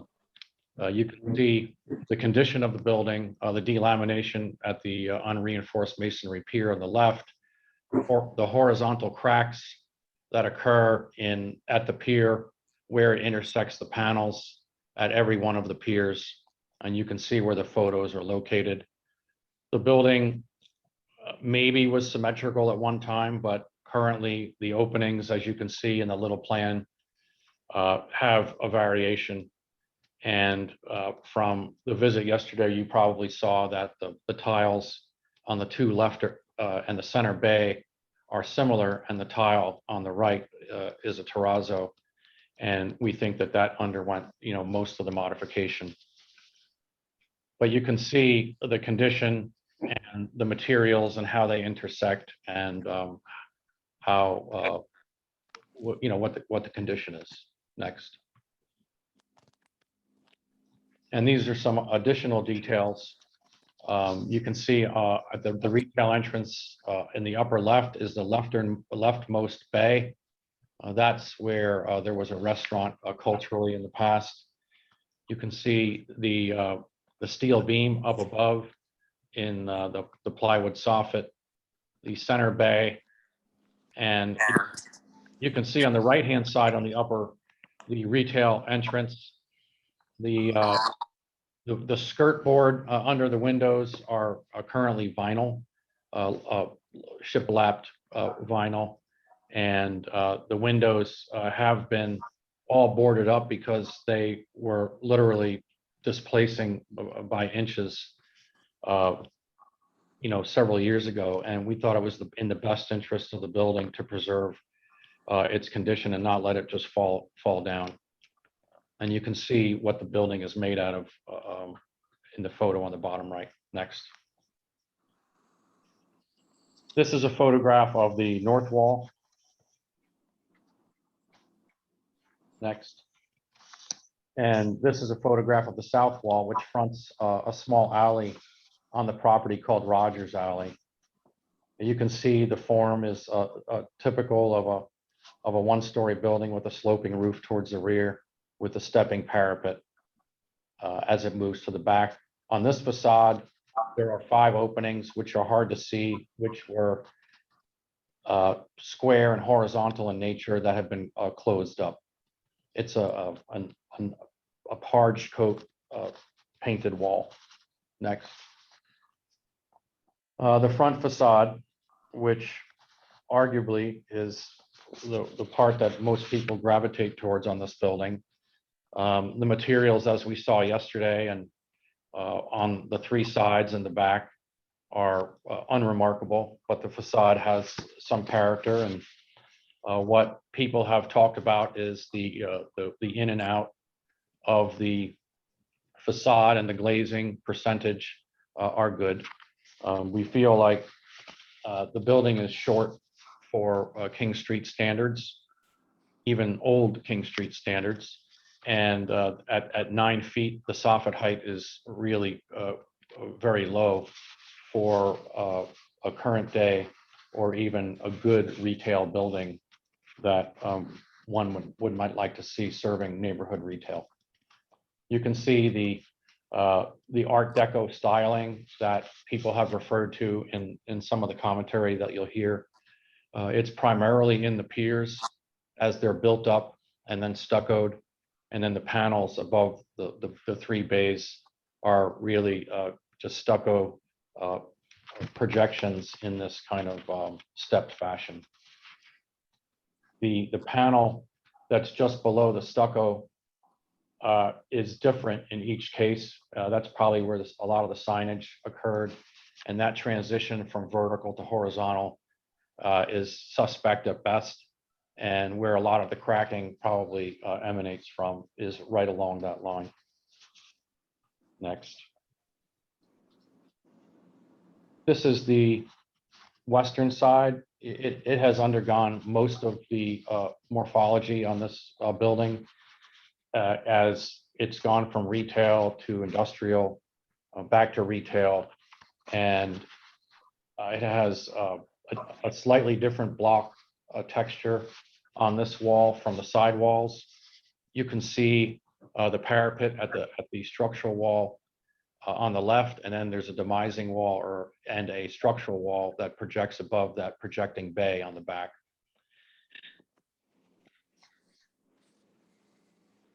Next. And here are some interior images. You know, we've looked at many old buildings together over the years, and we try to find interesting, different types of detailing that would indicate an importance or curiosity or character. And it's really hard to find anything here but unreinforced block, simple trusses, wood ceiling framing. The front facade has most of the detailing, if you will, because they needed to create projections out of brick. And you can see that there on the bottom right. Next, please. And obviously, there are a lot of things to consider when undertaking an important task such as the demolition of an old building. And you could read all of that, and I'm assuming you have already read it, but I think it would be important to just look at the conclusion, which is in the structural report, which you may have a copy of. But on page 11, it says that the extent of repairs and structural strengthening necessary for this building will require extensive modification, partial demolition, and reinforcement of nearly all structural elements. And I would add all non-structural elements as well. Components and cladding is required to be is required to meet the code as well, even if it's not structural. There is substantial risk that the repair work required could result in further damage to the existing building in order to complete the repairs. In addition, there is likely not a reasonable method to address liquefaction or foundation issues. It's probably spread footings, and like a lot of buildings in Charleston, they're subject to liquefaction. As the building stands, it poses a very high probability of failure should it experience a design seismic event. In effect, to reuse this building as it is would require us to actually build onto every surface either a reinforcing steel component, shotcrete, bolts, gusset plates on trusses. All of the things that we have discussed in the past on other buildings would have to occur here as well. In addition, the glazing, the framing, All of the front facade components would need to be restrained and laterally. And the elegance of any glass or shape would be somewhat compromised by the heaviness of what we would have to come back with to restrain it. Next. The front facade has Art Deco features, but they are notably understated when compared to other buildings in Charleston. The Art Deco examples of Charleston and King are many. Because we went to the building yesterday and somebody remarked that this is one of only 4 buildings on King Street, we Googled Art Deco buildings in Charleston, and just to kind of see if that person was correct. And what we got was 4 beautiful images of the buildings that you know. And however, if you drive up and down and walk and are patient and don't rely on Google, you'll see that there are 14 or 15 buildings on King Street alone that have Art Deco influence. And all of them are 2-story or taller. And that's just between Market and Spring. This building is not the best example by far. And I would add that the prominence of King Street in its importance to the city manifests itself in many grand facades and less grand and even simple, but even in those cases, the windows are much taller, the materials are better, and many times the detailing is exquisite. This part of King Street should be the same, and it will be hard to do if we have to save this building in the middle of the site. The photographs on the right are of buildings of some admiration that we would like to think are better examples of buildings worth saving if such a thing could happen. And I point you to the building, the photograph on the upper right, which shows Broad Street and the terminus of the Exchange building. And we'll get to that in a minute. Next, please. So you see this photograph of historic King Street and the grandeur of King Street over the years. It's arguably one of the best shopping streets in America, in large part to the quality of the facades and the connectivity that the buildings have to one another. And they, largely are 3- and 4-story and taller buildings. And if you consider the map on the bottom tries to indicate that the criteria of nature and character of the surrounding area is really quite important. A building here may not be as important as a building here because of its juxtaposition with a terminus of a street that dead ends into it. And we all know of the great examples in the city, and these are a few that occur on King. If you consider the site at the intersection of Columbus and King, this is a principal location in the Upper Peninsula, and it's an opportunity for greatness. Looking at this map of Charleston, you can see how few opportunities there are where we can put a promising building capable of defining a district. This area of Charleston has largely changed since the 50s when the printing plant was built across the street, and U-Haul, all of our favorite buildings, were built in the 50s. And it's hoped that what will happen in this district will be a transformation into a mid-rise mixed-use district whose charge is to increase density and put more people in closer proximity to where they can live, work, and shop. And you can see from the projects that have happened in the last few years and what is to come, that this building on this site is really going to be arguably the center of this new district.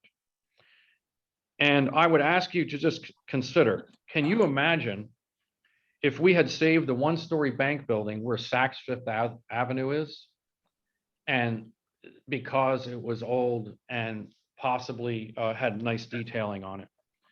What would we have at that intersection? And if you can imagine, if we save the one-story gas station at Market and King, where Charleston Place is, we have to be bold in our plans and in our aspirations for the city. And if those things were allowed to happen and remain, where would we be today? And I ask you the same thing about this intersection. Columbus is a principal east-west street with Hampstead Square at one end in the middle of the east side, with the cigar building and a beautiful vista of the Ravenel Bridge. And we feel what this west end deserves is something much more befitting of a principal east-west street, like the Exchange Building does to Broad Street. It gives you a place that's memorable, and it defines a district simply because of its presence and its prominence and its quality. How will we feel in 10 years after U-Haul and the printing plant are replaced with fantastic buildings, and we have this 10,000 square foot mediocre building as a centerpiece of a 3-acre site across the street? Nobody we have talked to in years about this site wants this to happen. Let's go to the next page, please. Here are the Sanborn maps. On the upper left is the 1888, when the building was similarly sized but made of wood. It was 2-story at the time. It had the same tripartite organization with the center wall down the middle of the center bay. And then the 1902 Sanborn map. And then we see that the building changes materials in the 1944 Sanborn. We, in our historic report, pegged the building in the late 20s due to some research that our historical consultant did with the city directories and the business name changing that went on. We understand that there may be different situations.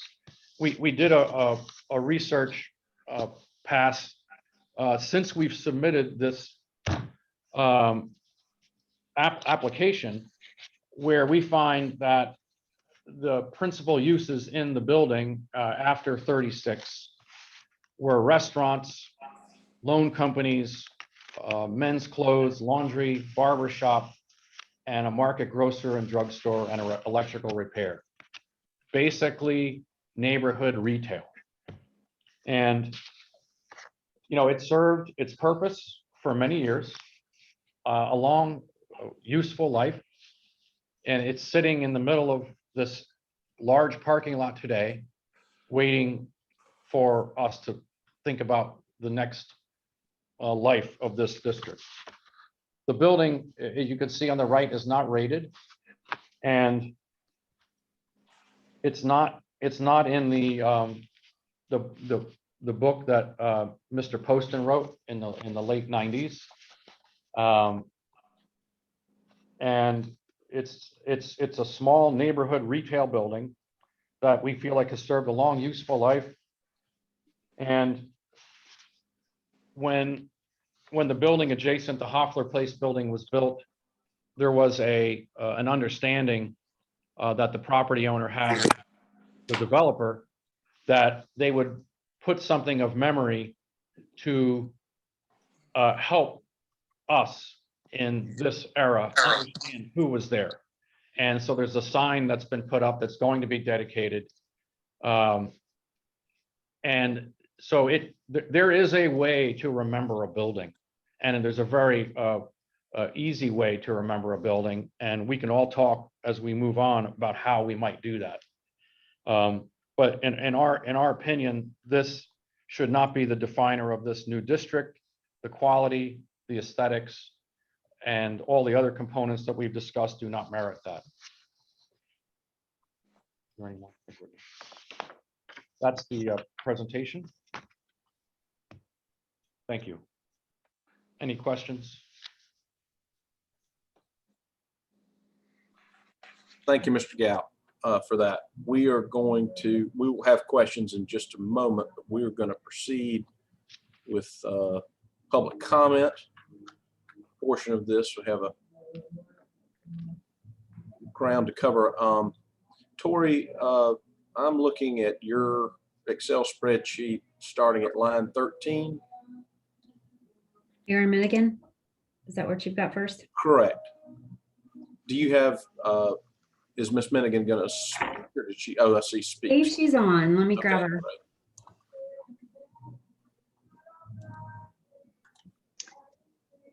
And this is a friendly reminder that we have a number of comments on this, and that normally public comment is limited to 10 minutes. We have a little leeway on that just because of the number of people who are weighing in, but please do your best to keep your comments on point and pithy if you are a public comment. Aaron's in the meeting. Hi, Tori, I'm here. Thank you. Yeah. Erin Minigan with the Preservation Society of Charleston. The Preservation Society appreciates the applicant providing background on the demolition request, as well as the opportunity to visit the site to more closely inspect the building yesterday. We are concerned by this demolition request and feel more information is warranted for the board's consideration. First, the historic report provided with the application lacks details on the building's cultural history and contains inaccurate information. As evidenced by articles in the News and Courier, the building was constructed in 1937 in the Art Deco style characteristic of the time.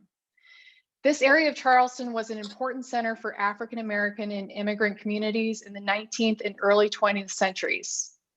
According to recent research conducted in the city directories and Sanborn maps, this block alone once housed nearly 30 storefronts primarily occupied by Jewish, Greek, and Black merchants. In fact, the State Historic Preservation Office recently gave a determination this upper area of King Street is eligible for listing as a National Register Historic District, given its history as a thriving commercial corridor of Jewish and immigrant enterprise from the late 19th to mid 20th century. And this building would likely be a contributing resource to that district pending further investigation. As a result, we feel more research and documentation must be done on the specific historic uses and tenants to better understand the building's cultural significance. Furthermore, this building is one of the few remaining examples of Art Deco architecture in Charleston, and notably the last remaining historic building fronting King Street from Spring Street to Line Street, which we feel are important factors to weigh in considering its preservation. Second, we are concerned the applicant has not studied incorporating the existing building into the redevelopment of the site. There are several recent examples of large new construction projects that have successfully retained historic buildings as part of their program, including at 511 Meeting Street, 577 Meeting Street, and 578 Meeting Street. Given the unique architecture and history of the building, we strongly feel that the preservation and incorporation of this building needs to be explored. Finally, we do not feel the argument of structural deficiencies rises to the level of warranting consideration of demolition. We urge the board to defer this application to allow the applicant to provide additional information on the building's cultural history and potential for being incorporated into the redevelopment of the site. Thank you. Thank you, Ms. Minigan. I believe we have Mr. Gould. That's correct. Okay. I believe he is muted. Yes, can you hear me now? Hi, Andrew. Hello. Yes, Andrew Gould here. I'm speaking on behalf of the Cannonboro Elliott Borough Neighborhood Association. We first started reviewing this project, the idea to develop this block, about 6 years ago. That was when the first renderings of the Courier Square project were released. And I remember at least 6 years ago meeting in the mayor's office with Scott Parker to review this project. And at that time, it was quite clear that the intention was to demolish this building and to build a new structure that would cover the entire block, including the relocation of Rogers Alley, so that the new building could really center on this terminal intersection here. And for the past 6 years, this project has come back to the neighborhood association again and again. We've repeatedly seen, updated renderings, updated concept development as different developer clients have come and gone. And for this entire 6 years of reviewing this, no one has ever expressed any concern that this building would be demolished. Everybody that I ever met with, any neighborhood meetings I was ever present at, whenever this this idea was expressed, everyone always reacted, well, of course that building would go. I mean, there's nothing there that is worth saving in comparison to the splendid opportunity of building a grand new building to turn this block of King Street into something that could be the equal of the other blocks of King Street. Because that's what really the neighborhood's priority is, that, we don't want surface parking lots and little sort of derelict strip mall buildings like this. We want our stretch of King Street to be like other stretches of King Street, large, beautiful buildings. So I think that's important to understand. This demolition proposal is not something we learned about last month. It's not something that we need some time to do historic research on and deliberate about. We as a neighborhood have been hearing about this for 6 years, and no one has ever come forward and said that they have some historical or emotional attachment to this building. No one's ever come forward and said, my grandfather used to run his business out of that. We get that a lot with other buildings, but it's never happened with this building. Nobody's ever expressed the slightest bit of interest in it. So, in terms of the sort of the history and the politics from our perspective, the case is closed. Nobody particularly cares about this building. We'd rather clear the path for the highest quality development that we could see here. Thank you. Thank you. Thank you, Mr. Yule. Mr. Chair, before you jump to any emails or letters, there are 2 more speakers, if you don't mind me introducing them. Certainly. We've got Justin Schwebler from Historic Charleston Foundation. We'll have him next. And then right after that, Marion Hawkins. Thank you.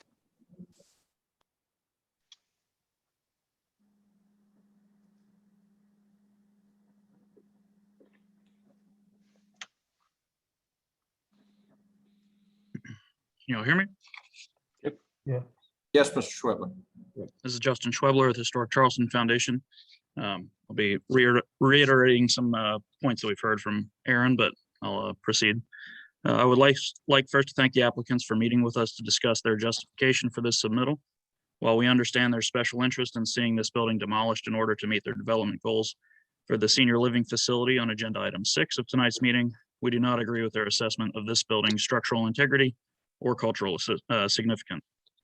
With closer inspection at the site visit yesterday afternoon, we've come to the conclusion that the building is in a much better state than expected. All the load-bearing walls seem to be in relatively good condition, and much of the original envelope is intact, including some of the original display cases on the storefront that are now obscured by plywood. There is minor cracking and deterioration in the exterior parge coats, especially on the front facade, but nothing atypical for ongoing maintenance of any historic structure in Charleston. The front of this building is the most character-defining feature. It's one of the few remaining Art Deco facades in the city and the only remaining Deco facade on Upper King Street. In a letter submitted to HCF by Kevin Eberly, he was able to uncover that this building was designed by Charleston architect Stephen Thomas, who was one of the leading architects in the city in the 1930s.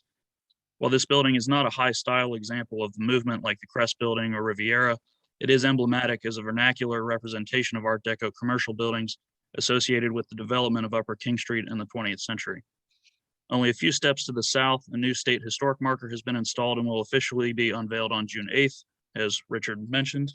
Thanks to the research of architectural historian Brittany Lavelle Tula, this sign illuminates the history of Little Jerusalem neighborhood in which this building is the last remaining structure on this block of King Street. Thanks to Brittany's research, the State Historic Preservation Office has also granted preliminary approval for our Little Jerusalem National Register Historic District, and 609 would be a contributing structure to that district. Again, while we understand the desire for a developer to work with a blank slate and the difficulties of incorporating a single-story historic structure into a site plan of a 6-story zoning district, we do not find sufficient evidence to justify the demolition of this notable and rare example of vernacular Art Deco architecture. The applicants should restudy their plans and figure out a way to incorporate this historic structure into the programming of the development. Successful attempts to preserve historic structures with new developments have been done very recently, of which 511 Meeting Street is a great example, as noted previously. We recommend denial of this request for demolition of 609 King Street. Thank you. Thank you, Mr. Schwebler. One other additional speaker, Tori? Marion Hawkins is ready. Yes. Thank you, Mr. Chairman and fellow board members. My name is Marion Hawkins. I'm president of the Cannon-Borough-Elliott Borough Neighborhood Association. Our design committee chairman, Andrew Gould, emphasized several key points. I just want to present that the applicant has engaged the neighborhood association throughout the process, especially for the concept of the new project and the request for demolition. Both were presented at our March 1st meeting, and though we do not take demolition requests lightly, we feel like with the significance of this building architecturally and culturally being very minimal, and after hearing the presentation, it was voted and approved by our neighborhood association to support the request for demolition. Again, we thank you for hearing our comments and submit our recommendation to the board. Thank you, Mr. Hawkins. Any further live commentary, Ms. Parrish? I do not see any other live speakers for this item. Okay. Then I don't have all of the letters that you have. I believe you have, I see you here, you have letters from Kevin Eberly, C.A. Maloney, and Charles Smith. Is that still the case? That is correct. Okay. If you want to read those or the relevant parts of those into the record, then I will be glad to go through the comments. I'll be happy to. I'm going to start with the letter from C.A. Maloney. To whom it may concern, I would like to voice my opposition to the demolition request for the historic Art Deco style commercial retail buildings at 609 to 613 King Street. As a longtime resident just a block away on St. Philip Street, I have watched as many of the Upper King Street buildings of varying architectural styles have been torn down and replaced with buildings that more often than do not replicate the look or feel of the area's previous history. This is just another example in a long line. Humble one-story commercial buildings, historically not uncommon on Upper King Street, are being replaced by megastructures. Okay, that's, well, outside of purview, I guess, but being replaced by megastructures. This building is now dwarfed by new construction. In my opinion, these large structures tend to have their long-term undesirable effects on the single-family homes. In other words, the loss of smaller commercial buildings in the area is taking a toll on the historic fabric and the livability for the few remaining residents that actually call this neighborhood home. I respectfully suggest incorporating these older buildings into a scaled-down development plan rather than a big box with generic details. I find it interesting that these buildings have been used for the last couple of decades by their current owner, but in the face of profitable redevelopment, they are not code compliant or worthy of upgrade and continued use. C.A. Maloney, 239 St. Philip Street. Okay. And then the next letter is from Kevin Eberly of 367 President Street. I would like to register my very strong opposition to demolishing the historic stores at 609, 611, and 613 King Street. The original building at the corner of Rogers Alley was built in 1876. That two-story frame triplex lasted several decades, but in 1936, the owners decided to replace it. The earlier building was thought to be a fire hazard. Notable architect Stephen Thomas designed the replacement. Although the footprint of the building did not change much and it was still a triplex, the design of the building obviously did. The new building was only one floor in the then fashionable Deco style. Stephen Thomas was the go-to architect for Charleston in the 1930s and the first to regularly undertake significant projects in the Uptown. His residential projects, such as 145 Moultrie Street, were typically colonial revival. However, his non-residential projects, including the A. Burnett Rhett School, now the eastern half of Burke High School, were decidedly less traditional and more Deco. While the building is simple, so were all the others in the area. This building's block was home to a Chinese laundry, grocery store, barber shop, and cafe in the 1930s. Only someone unfamiliar with King Street would use the far grander structures of Lower King Street, such as the Riviera Theater and Crest Building, as comparisons. The Crest Building, for instance, cost $165,000 in 1930. 609 King Street cost $13,600, or 92% less. I hope the BAR would not protect only the single best and most expensive buildings of a style. Moreover, the applicant is also wrong that the small commercial building is not in keeping with the size, scale, and mass of the area. Many uptown commercial buildings were one story. 584, 585, 700, 708, and 17 King Street are all single-story 20th century commercial buildings on King Street, just between Cannon Street and the Crosstown Overpass. In 1944, there were more than a dozen single-story businesses on the same block. No evidence suggests that the building has been significantly altered. Even the report of Miss Jones, which missed both the construction date and architect, wrongly cites only a single work permit for adding a sign in 1935 to justify the baseless claim that, quote, several alterations were made to the new facade throughout the 1930s. As I discussed with Steve Ramos of LS3P 2 years ago, rather than demolishing the building, it should be incorporated into the plans. The only structural issue with the building is that it does not meet current building code, but neither does any historic building in Charleston. In 5 years, no replacement will either. The owner should first have decided to preserve the historic building and then had the architect design a building on the remaining lot. LS3P specializes in giant box buildings, but they should be expected to design a building for the lot they have, not demolish historic buildings to achieve the lot they want. Historically, there were many other commercial buildings on King Street between Columbus and Line Streets, but the newspaper demolished them in favor of a parking lot in the 1960s. This survivor should not join its neighbors in a landfill. Sincerely, Kevin R. Eberly. And there are footnotes that he's listed for those articles. Okay, we'll incorporate them into the record. Thank you. All right, and then the Charlie Smith letter. Let me make sure I've got, sorry, wrong one.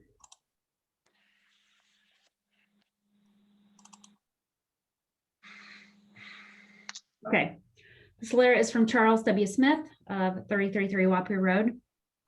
Dear Chairman and members of the board, I'm writing today to request that the application for demolition of 609 to 613 King Street be denied, not only because it is a rare surviving example of urban Art Deco architecture in peninsular Charleston, but because its architect, Stephen Thomas, is important to Charleston's 20th century architecture, and he should likewise be recognized and valued.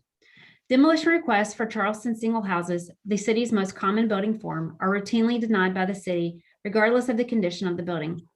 We literally have thousands of them in the city. Many of them have been closed, boarded up, and abandoned for decades and cannot even be safely entered. Yet Charleston protects them from demolition as it absolutely should. In contrast, the few remaining examples of urban Art Deco architecture in the city, exclusive of 609 to 613 King Street, can be counted on one hand. The Riviera Theater, the Crest Building, the Chase Furniture Building, the American Theater, and the March Street Building. All but the March Street Building are located on King Street. We do not have thousands of these buildings that survive in peninsular Charleston. We have about 6. This small one-story Art Deco storefront is located at the extreme southwest corner of a roughly 5-acre tract of land owned by the Evening Post Corporation. To incorporate this structure into the design of whatever building is ultimately approved for this 5-acre property would be ridiculously simple. If it were merely a shell of a single house, it would be valued and protected, but Art Deco architecture in the city of Charleston is not highly valued. To give you an idea of how little value has been given to this building by the owners, as well as by the taxing authorities over the years, this Stephen Thomas designed Art Deco building has not even been shown on the tax rolls as an improvement to the property since at least 2013. The applicant has apparently paid about $86 annually in taxes on this King Street commercial property for nearly a decade. The lot itself is valued for tax purposes at $3.5 million. I suspect that a fair market appraisal would at least show that there has been a building on the property since 1937 and that the land on which it sits is worth many millions of dollars. The building is valuable too and deserves protection. Art Deco architecture and architect Stephen Thomas deserve a place in our history. Please deny this demolition request and require the 609 to 613 King Street be incorporated into the redevelopment plans for this property. Sincerely, Charles W. Smith. Thank you.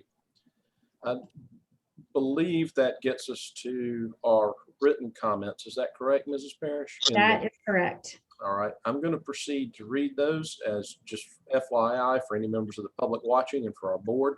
I will read those portions of the comments that are pertinent and subject to BAR's purview. Anything that I don't read would be items that we would exclude, such as zoning and livability, which I believe most people understand, but I'm just stating it as a refresher.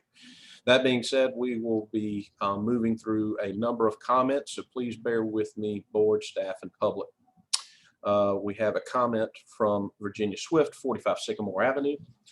The existing historic Art Deco storefronts at 609 King Street should be incorporated into the new development for this section of Courier Square. So many historic and architectural resources have already been wiped clean from this area of town. By demolishing yet another, you would only be contributing further to the unacceptable habit of disregarding Black and immigrant community culture and history. More research and documentation should be done on these structures to preserve their histories and incorporate it into redevelopment of the site. Have a Jamie Ellis. I don't have an address for this, but I'll go ahead and read it, assuming this person is a resident of the city. I'm writing with concern of demolition of these lovely storefronts at Spring and King. I wish there was something we could do to save these instead of turning them into an apartment. The rest is not directly subject to our purview. Linda Raymond, 175 King Street. Save this charming Art Deco building. Lorraine Evans, 14 Beedens Alley.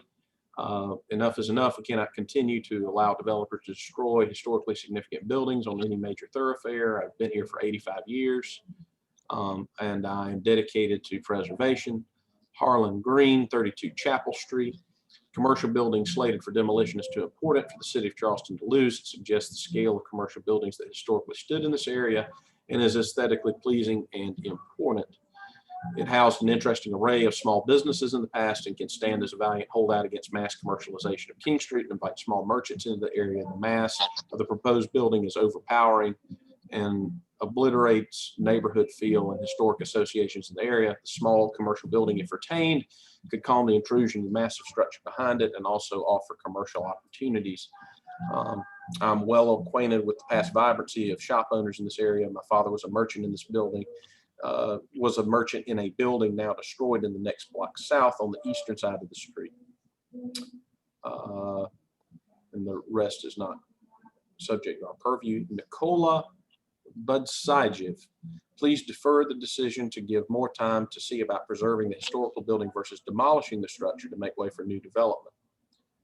The rest is not subject to our purview. Laurie Bix, 144 3rd Avenue, please defer this project for further study, incorporating the historic building into the plan and creating a design that better connects to its place on King Street. The one-story commercial building was constructed circa 1937. It's one of the few examples of Art Deco architecture in the city. It's also the last remaining historic structure fronting King Street on this block, which was once an important center for African-American and immigrant communities in the 19th and 20th centuries. More research and documentation should be done on the cultural value of the building, as well as the viability of preserving the building on the site. Lanny Kittrell, 1502 Ketch Court. Dear BARL, I encourage you to defer this request to demo 609 King and take the request to demo one of approximately 12 extant Art Deco buildings on this peninsula with caution, and after more research has occurred and discussion with the applicant have transpired. There have been several successful projects downtown that have incorporated historic buildings that retain and showcase historic fabric of Charleston. Please allow the knowledgeable staff and members of the local preservation group to perform research to guide decisions and design so that we can retain our historic district. Jade Galecki, 87 Columbus Street. 609 King Street is a magnificent structure, one of the few displays of Art Deco in the downtown area. One of the reasons Art Deco was popularized is because of the modern luxurious look it gave to buildings. During the Depression era, the style gave hope of social and architectural progress. Given the significance of this design and the age of the building, I wonder what we can do to preserve it, to see it torn down and replaced with another That's not really pertinent. This building deserves to be restored and adapted to showcase the unique deco style while also being a useful facility. Downtown Charleston does not need to remove history to expand. Preserving unique and historic buildings should be something to embrace. Lauren Lynn, number 9 Ponce de Leon. Please do not approve the demolition of 609 King Street. These Art Deco buildings are an important piece of our city's history. Caitlin Brewer, 45 Peachtree Street. I deeply support the development. Well, that's not really pertinent. I do not think that there's been enough research on how to preserve the historic building found at 609 King. King Street is a primary throughway to the city. We are giving the impression to our locals and tourists that history north of Broad is repeatedly unimportant. Our city is worthy of all of its history. I ask that you defer this approval. Whitney Hine, 1420 Shucker Circle. I'm writing to request deferral of 609 King Street. How can we call ourselves a historic city if we're going to demolish one of the only standing Art Deco buildings in Charleston? I want to live in a place where people care about the preservation of our architecture. Please don't erase character and substance. We're one of the few that still exist. Darcy Newfield, 68 Bogart Street. I believe the BARL should defer the project to avoid demolition of the historic structure of this property. More research into both the history and the preservation of the building is needed, especially as it pertains to African American and immigrant communities from the 19th and 20th centuries. This building also contains architectural merit. It's one of the few examples of Art Deco in the city. Please defer the decision to demolish this building. 21, Brittany Lavelle Tula. This is the last remaining storefront on a once thriving commercial sector of Jewish, Greek, Chinese, and Black merchants. This storefront at the time of its construction was one of nearly 30 that lined the street. Destroying the storefront would be against all that Charleston stood for in the past 100 years. Use it, celebrate it, and honor the history, bringing the section of King Street to life.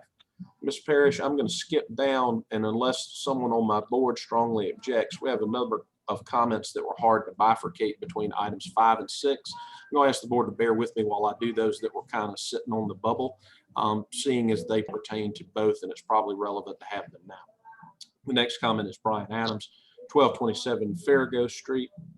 I strongly urge the committee to defer this project. It's one of the few Art Deco style buildings in Charleston that was once an important center for Black and immigrant people during the 19th and 20th centuries. More research must be done about preserving the cultural history amongst redevelopment of the site. Also, King Street is a hub for nightlife in Charleston. And I'm going to skip that, it's not pertinent. King Street is vibrant, it is ever changing. I think that's it. Kathleen Hodgson, 2220 Wando Lee Drive. As an Art Deco devotee, I've always loved that building. I'm also disturbed by the size of the proposed project. As someone whose family members were raised here, I remember when you could see the church steeples. Building is one of the last remaining historic structures fronting King Street for this block. The area is once an important center of African American and immigrant communities. The rest is really outside our purview, except to say, please defer this project. Robert Stockton, number 6 Montague Court. Raid demolition request. This is a documented historic building circa 1928. It should be retained if possible. Alternatively, the interesting Art Deco facade could be incorporated into the design for replacement building. The replacement design, this is a pastiche of historical references having little to do with Charleston architecturally. The design should be substantially simplified. The proposed height, scale, and mass of the project are of great concern, particularly the height. 71 Ash Street. Mr. William Shandle, 71 Ash Street. Eliminating another existing historic small structure will continue to permanently eradicate Upper King Street as it once was. Installation of a 7-story structure will compete with the one to its south side, and they will go ever higher. Site height, scale, mass is completely incompatible with the Elliott Borough neighborhood around this project. Teresa Owens, Chadbury Lane. The 1-story commercial building at the terminus of Columbus Street was constructed circa 1925. It's one of the few examples of Art Deco in the city. It is also the last remaining historic building fronting King Street on this block, which was once an important historic center for African American immigrant communities in the 19th and 20th centuries. More research and documentation needs to be done on the cultural history of this building as the viability of preserving and incorporating the redevelopment on the site. Please do not consider approval until further research or modification has been done. Nathaniel Walker, 904 Ashley Avenue. The Art Deco commercial building proposed for demolition for this strange project has a charming, historically significant facade that is worthy of preservation. Its piers and corners between the storefronts feature elegantly rendered geometric pylons evoking setback forms of classic Art Deco skyscrapers, which is a hallmark of the style and a testament to the intentions of its owners and designers. However humble the building may have been at the time, to summon urbane cosmopolitanism of the roaring 20s, the proportions are graceful and pleasant. Opening up the glass, restoring the facade with color and detail would add a great deal to the street and the city. Proposed project is too monumental, and a combination of the Orphan House, a Parisian palace, and a colonial Williamsburg barn. That sounds worse than it is because it is not dreadful. It could be less pompous, pulling back from the Customs House drawings more to the Art Deco aesthetic of the building that should be preserved and they could flank the northern side with hardscape courtyard with cafe tables and umbrellas. And Art Deco-esque, that's not pertinent. Jane Gillich, 49 Held Circle. I completely agree with Preservation Society comments. Items should be deferred. Julie Hill, 41 Fenwick Drive. More research should be done before a historic building is demolished. Ellen Harley, 23 Wentworth Street. This project needs to be deferred. There are many considerations that need to be studied before any action is taken on this project. The existing structure built in, I believe the author meant 1925, but it says 1825, has historic significance, and its possible integration into the new structure needs to be considered. While balconies are an amenity, consideration needs to be given to the urban landscape and visual effect on the neighborhood. Shannon Pytel, 318 Keesler Road. Everyone in the world loves Charleston. I would hate to see it lose historical charm and rich history. Please consider working with preservationists to keep King Street history. Emil Crossan, 152 Jupiter Lane. As this is one of the last remnants of Art Deco style in Charleston and the last storefronts owned by immigrant merchants, it should be saved. We should be focused on preserving the old buildings that are in fine condition. At the very least, the plan should be revised to incorporate the old with the new. Jane Tyler, 50 Rutledge Avenue. I believe approval for demolition of 609 King Street should be denied. The history and cultural significance of the existing Art Deco building must be studied fully before demolition is considered. Proposed replacement is too tall, too bulky, and not in keeping with the surrounding neighborhood. Allison Petrie, 172 Vango Drive. I strongly oppose demolishing an existing building just so another high-rise that does not fit the style of Charleston can be built. This project and others, it's not pertinent.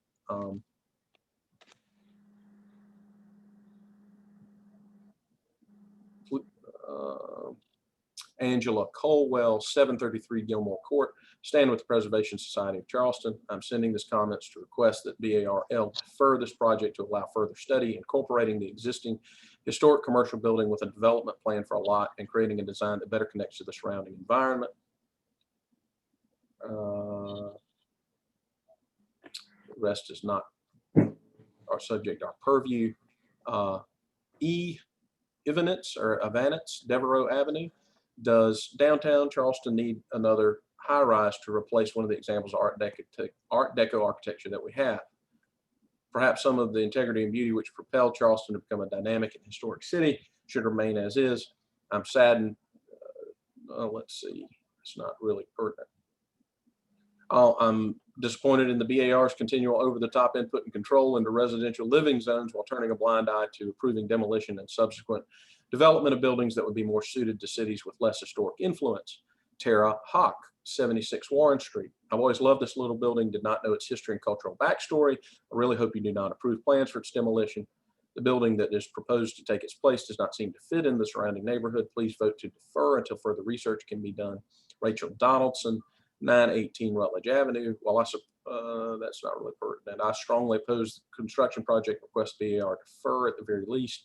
Demolishing the existing structure would be very detrimental to the built environment of Upper King Street. One of the places that makes Charleston an attractive city is the variety of historical architecture. To lose an important piece of Art Deco architecture and replace it with something so different in massing and scale compared to what is there would further diminish architectural and historic integrity of the city. We need to have a mix of old and new properties such that to sacrifice this last remaining historic structure on the block would mean severing all ties to the architecture and social history of this place. 15 Riverside, Meg Manuel, 15 Riverside Drive. Please do not demolish this building and please defer this project to allow further study of incorporating the historic building into the plan and creating a design that better connects to its place on King Street and better contemplates how this will work with the proposed low line. Stephanie Wilson Gentile, 54 Queen Street. Please defer action on this project. Demolishing the only remaining building of the Art Deco era in Charleston should be carefully considered and rejected.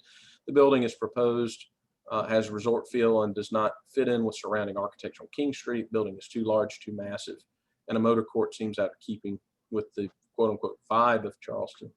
There's no need for an additional floor. Thank you for your consideration. David Shank, 5 Homel Place. I'm in full support of the proposed development on this property. Lynn Hanlon, 67 Meeting Street. Please defer this project for additional study to incorporate the 1925 building into an overall plan. The existing building is an important structure in what was a vibrant African American and immigrant business district. The new plan does not fit the neighborhood and does not merit an additional floor. It needs further study. Brian Matthias, 356 Ashley Avenue. As a resident of downtown, I'm against demolition of the structure and replacement. The rest is not pertinent. Cindy Wofford, 8 Elliott Street. As presented, the building facade is inappropriate for the King Street corridor. History of the building currently located on the property needs to be researched thoroughly prior to demolition. Please defer this vote until more information and conversations regarding a redesign can occur. Betty Breedlove, 85 Trad Street. Please don't demolish the structure at this location. I agree with the Preservation Society that this project needs to be further reviewed. Points made by Preservation Society are well stated. That's not really pertinent. I think this building could be incorporated into the new structure as a part of the entrance. How does the structure fit the greater plan for Courier Square? I think these are many questions that should be answered before the historic building is destroyed forever. And those are again, about 10 comments that could be factored in 5 or 6 and try to keep it relevant to those parts to the demolition, which is our current agenda item. I believe that's it, Ms. Parrish. Have I missed anything? I am sorry, I did have one that I did not put the text of the email for you, but I will read it right quickly. It is from Brian Thompson. It was an email. I don't believe this one came through, but it says, please do not allow the demolition of this very rare Art Deco building in the city of Charleston to make way for something grotesque. Thank you. And that concludes the public comment that we have. Thank you so much. We will now move to city staff comments and recommendations. Okay. So I'm going to start reading, but staff observations are, no one enjoys reviewing a demolition request, especially for one of a building that seems intact and salvageable.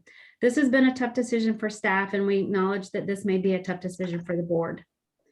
In reviewing an application for demolition, we reference ordinance section 54-240, Article B, which states, in reviewing an application to demolish or demolish in part or remove or alter the exterior architectural appearance of any existing structure, the Board of Architectural Review shall consider, among other things, the historic, architectural, and aesthetic features of such structure, the nature and character of the surrounding area, the historic or culturally important use of such structure, and the importance to the city. As a point of reference, historically, the board has voted to incorporate historic properties or parts thereof into the forthcoming larger project. All right, and we'll move to staff comments.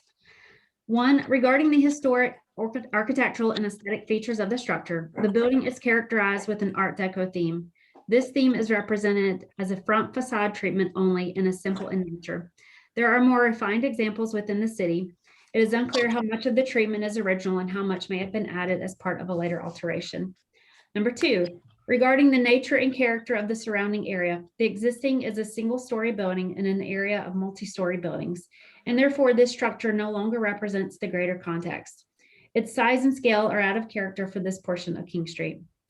Number 3, regarding any historic or culturally important use of this structure, the research within the historical report presented by the applicant indicates the businesses that occupied the building seem to be indicative of King Street businesses throughout the years.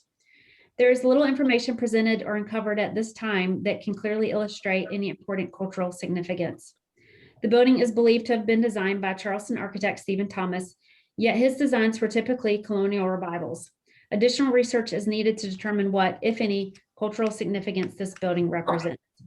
And to interject, there's a lot of that. There's a lot within the last few hours flying around. And number 4, regarding the importance to the city, this property sits at the terminus of Columbus Street. The building does not evoke an axial view as is existent in many other locations through the district. Demolition would provide a positive opportunity to address the street terminus. And then the staff recommendation is deferral for further research into cultural significance and notability of the architect, as well as the unique style of this building on King Street and in Charleston. Okay, thank you very much, Mrs. Parrish. Would the applicant like the opportunity to respond? Yes, It's a I 5-minute would. response period. Yes, thank you. I'll try to be brief. We only had 43 people say things. I'll try to just address the main ones. As for other buildings that have been incorporated into existing buildings or new projects, I would say that the Meeting Street examples are very different because it's a very different street, and where Meeting Street has thousands more cars per day, King Street has thousands more pedestrians per day, and thus the building has to respond to that. As far as all buildings in Charleston are historical, I think a public building that we would design has a very high bar to protect health, safety, and welfare. And that's something that we have to do. And most buildings that we design will meet the code for many, many years into the future. As for the conjecture about which are Art Deco facades, we created a list: 501 A and B King, 446 King, 484 King, 445 King, 414 King, 349 King, 343 King, 340 King, 309 King, 294, 281, 257 through 261, and 225 King. These are all right on King Street, and these were primarily infill buildings of a certain period, and they fit nicely in as nice two-story buildings.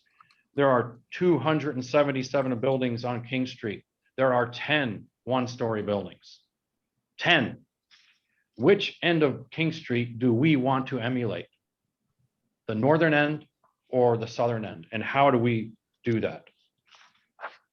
I think the State Historic Preservation District that has been discussed, this is the first that we're hearing of it, and we would like to learn more about it.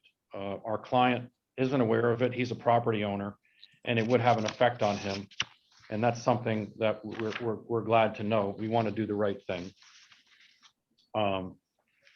And as to Stephen Thomas as architect, there were some folks on the rebuttal who indicated the age of the building as earlier than when Mr. Thomas had his business. And we do need to do more work. We thank Mr. Eberly for his research, and we would like to look into that some more.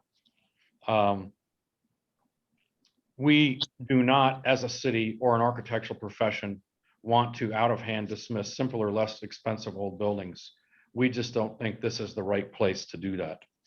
And as for Mr. Schwebler and Mr. Eberly, we do agree that the building is not currently falling down. And it should be noted that the current owner did not let it fall into disrepair to advance deterioration in an effort to make a better case for demolition. The things that we discussed already make that case. What we are saying is that every single component of this building has to be reinforced structurally at a great expense in an effort to save it.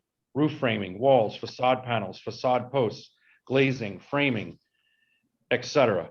Having to do this will render this a completely rebuilt modern interpretation of an old building. It will not be the old building anymore if we do that.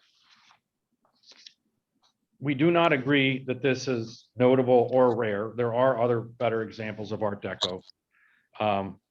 We feel like the board has granted many demolitions on some controversial with many opponents, and we know that this weighs heavily on you and on us and the city staff. We do feel that King Street deserves better buildings in the center of this district. However, in deference to all this discussion and information, specifically this new State Historic Preservation District, we agree to withdraw this application at this time and defer the voting component until we can gather more information and discuss with the city staff and the preservation organizations. We feel this will buy the time so that without a doubt, we can make a case that we all feel good about. In addition, we would like to hear your thoughts, if any, on what has been presented to you today so that we can take that into consideration. In addition, we would like to have the board review the agenda item number 6 as a non-voting courtesy review. We think since we are all here together and it is a complex program with a significant learning curve, it would been all of us, the staff, the board, the applicant, and the public to use this time to cover the project, learn about its goals and our basic approach to height, scale, mass, and architectural direction. We would simply make our presentation. If staff would like to make comments and the board would like to make comments or ask questions, I think it would inform both aspects of this application greatly, and your thoughts and feedback would be invaluable, and we would appreciate your consideration. Thank you.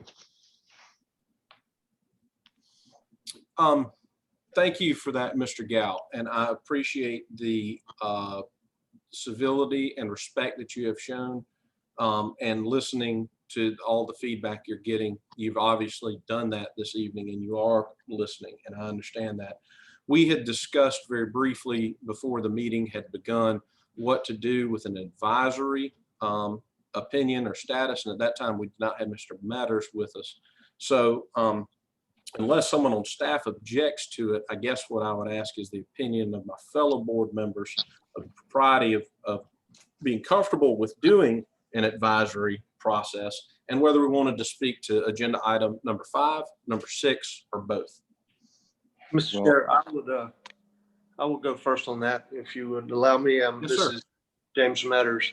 It's not in our purview to be an advisory board, nor to hear an agenda item that is not proceeding. So I do not think that that is a good position for us to take. Okay. Other commentary. I would add to that you know, while a lot of people in the community and even city staff often want to see a replacement building proposal when judging a demolition request, we as a board can't. Our ordinance is written very specifically to exclude that, because we have to judge the building in question on its own merits, on its own terms. And we will introduce a process problem if we hear a presentation on the building that will replace this, you know, before we hear and dispense with the question of whether the building that's there right now should be preserved. Thank you, Mr. White. Further board comment?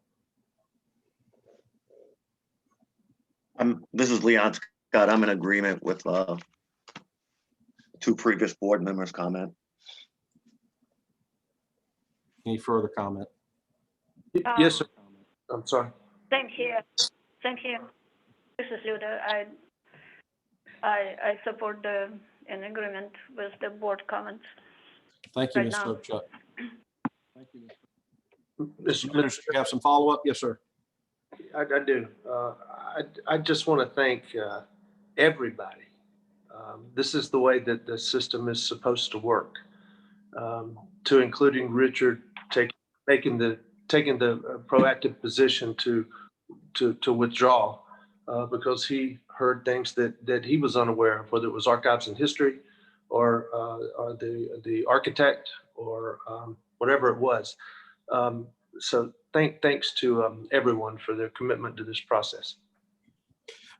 And so unless I hear otherwise from my board, I'm taking it as a position that we would not want to do an advisory opinion. Mr. Gow, I know that that may be difficult or frustrating, but I want you to, and I think you probably know this, I just want to make it patently clear and clarify as the lawyer on the board that I would not either want to set a precedent that causes additional problems with this project, nor would I want to create a precedent where the board is generally committed to doing advisory opinions. But what I would say and reassure you, and I believe you know from your vast experience with this, is that through city staff comments, it is going to be able to form up how each of these projects develop. But I do want to say that I agree with Mr. White that whether this building is demolished or not has to stand on its own merits, as difficult as that is, because I understand the nature of your project.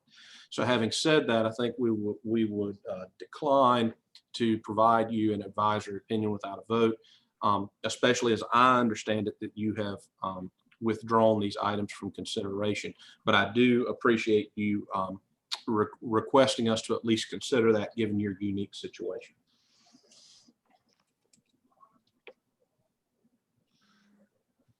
Thank you, Mr. Chairman. Yes, sir. Thank you. And Mrs. Parrish, I understand that item 5 regarding demolition has been withdrawn. I do not know if we're considering item 6 withdrawn, and so we can get a clarification from that from the applicant, Mr. Gow, or someone on behalf of the applicant, to decide how to, with finality, if that item is withdrawn as well.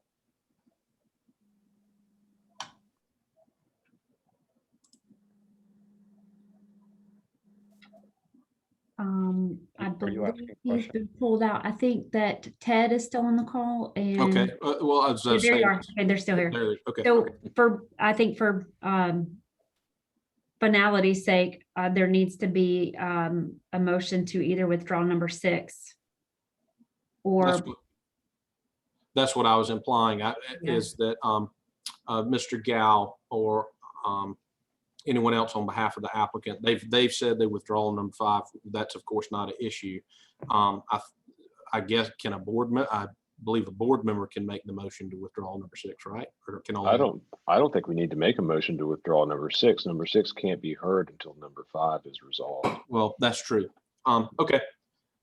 If everyone is satisfied that number 6 has been withdrawn by default as a result of number 5 being withdrawn voluntarily by the applicant, I'm okay with that as well. I believe that's right also. Okay. I agree. All right. And thank you again to the applicants, and we will work through this process. For any members of the public who are currently viewing this, understand that we, as you've heard here tonight, to the extent that your comments are relevant and within our purview, we are glad to hear from the public, and we appreciate your participation in the citizens' participation process. Mrs. Parrish, I believe that concludes all the items on our agenda for this evening. that does conclude it. All right. Fellow board members and staff, great to see you as always. Thank you for your hard work with these site visits yesterday and at other times. And again, I look forward to the time that we are able to return and meet in person again. Indeed. Thank you, Mr. Thank you, Mr. Chair. Thank you, all. board members. Sorry, everybody. Thank you all. Have a good evening. You Thank too. you all. Thank you.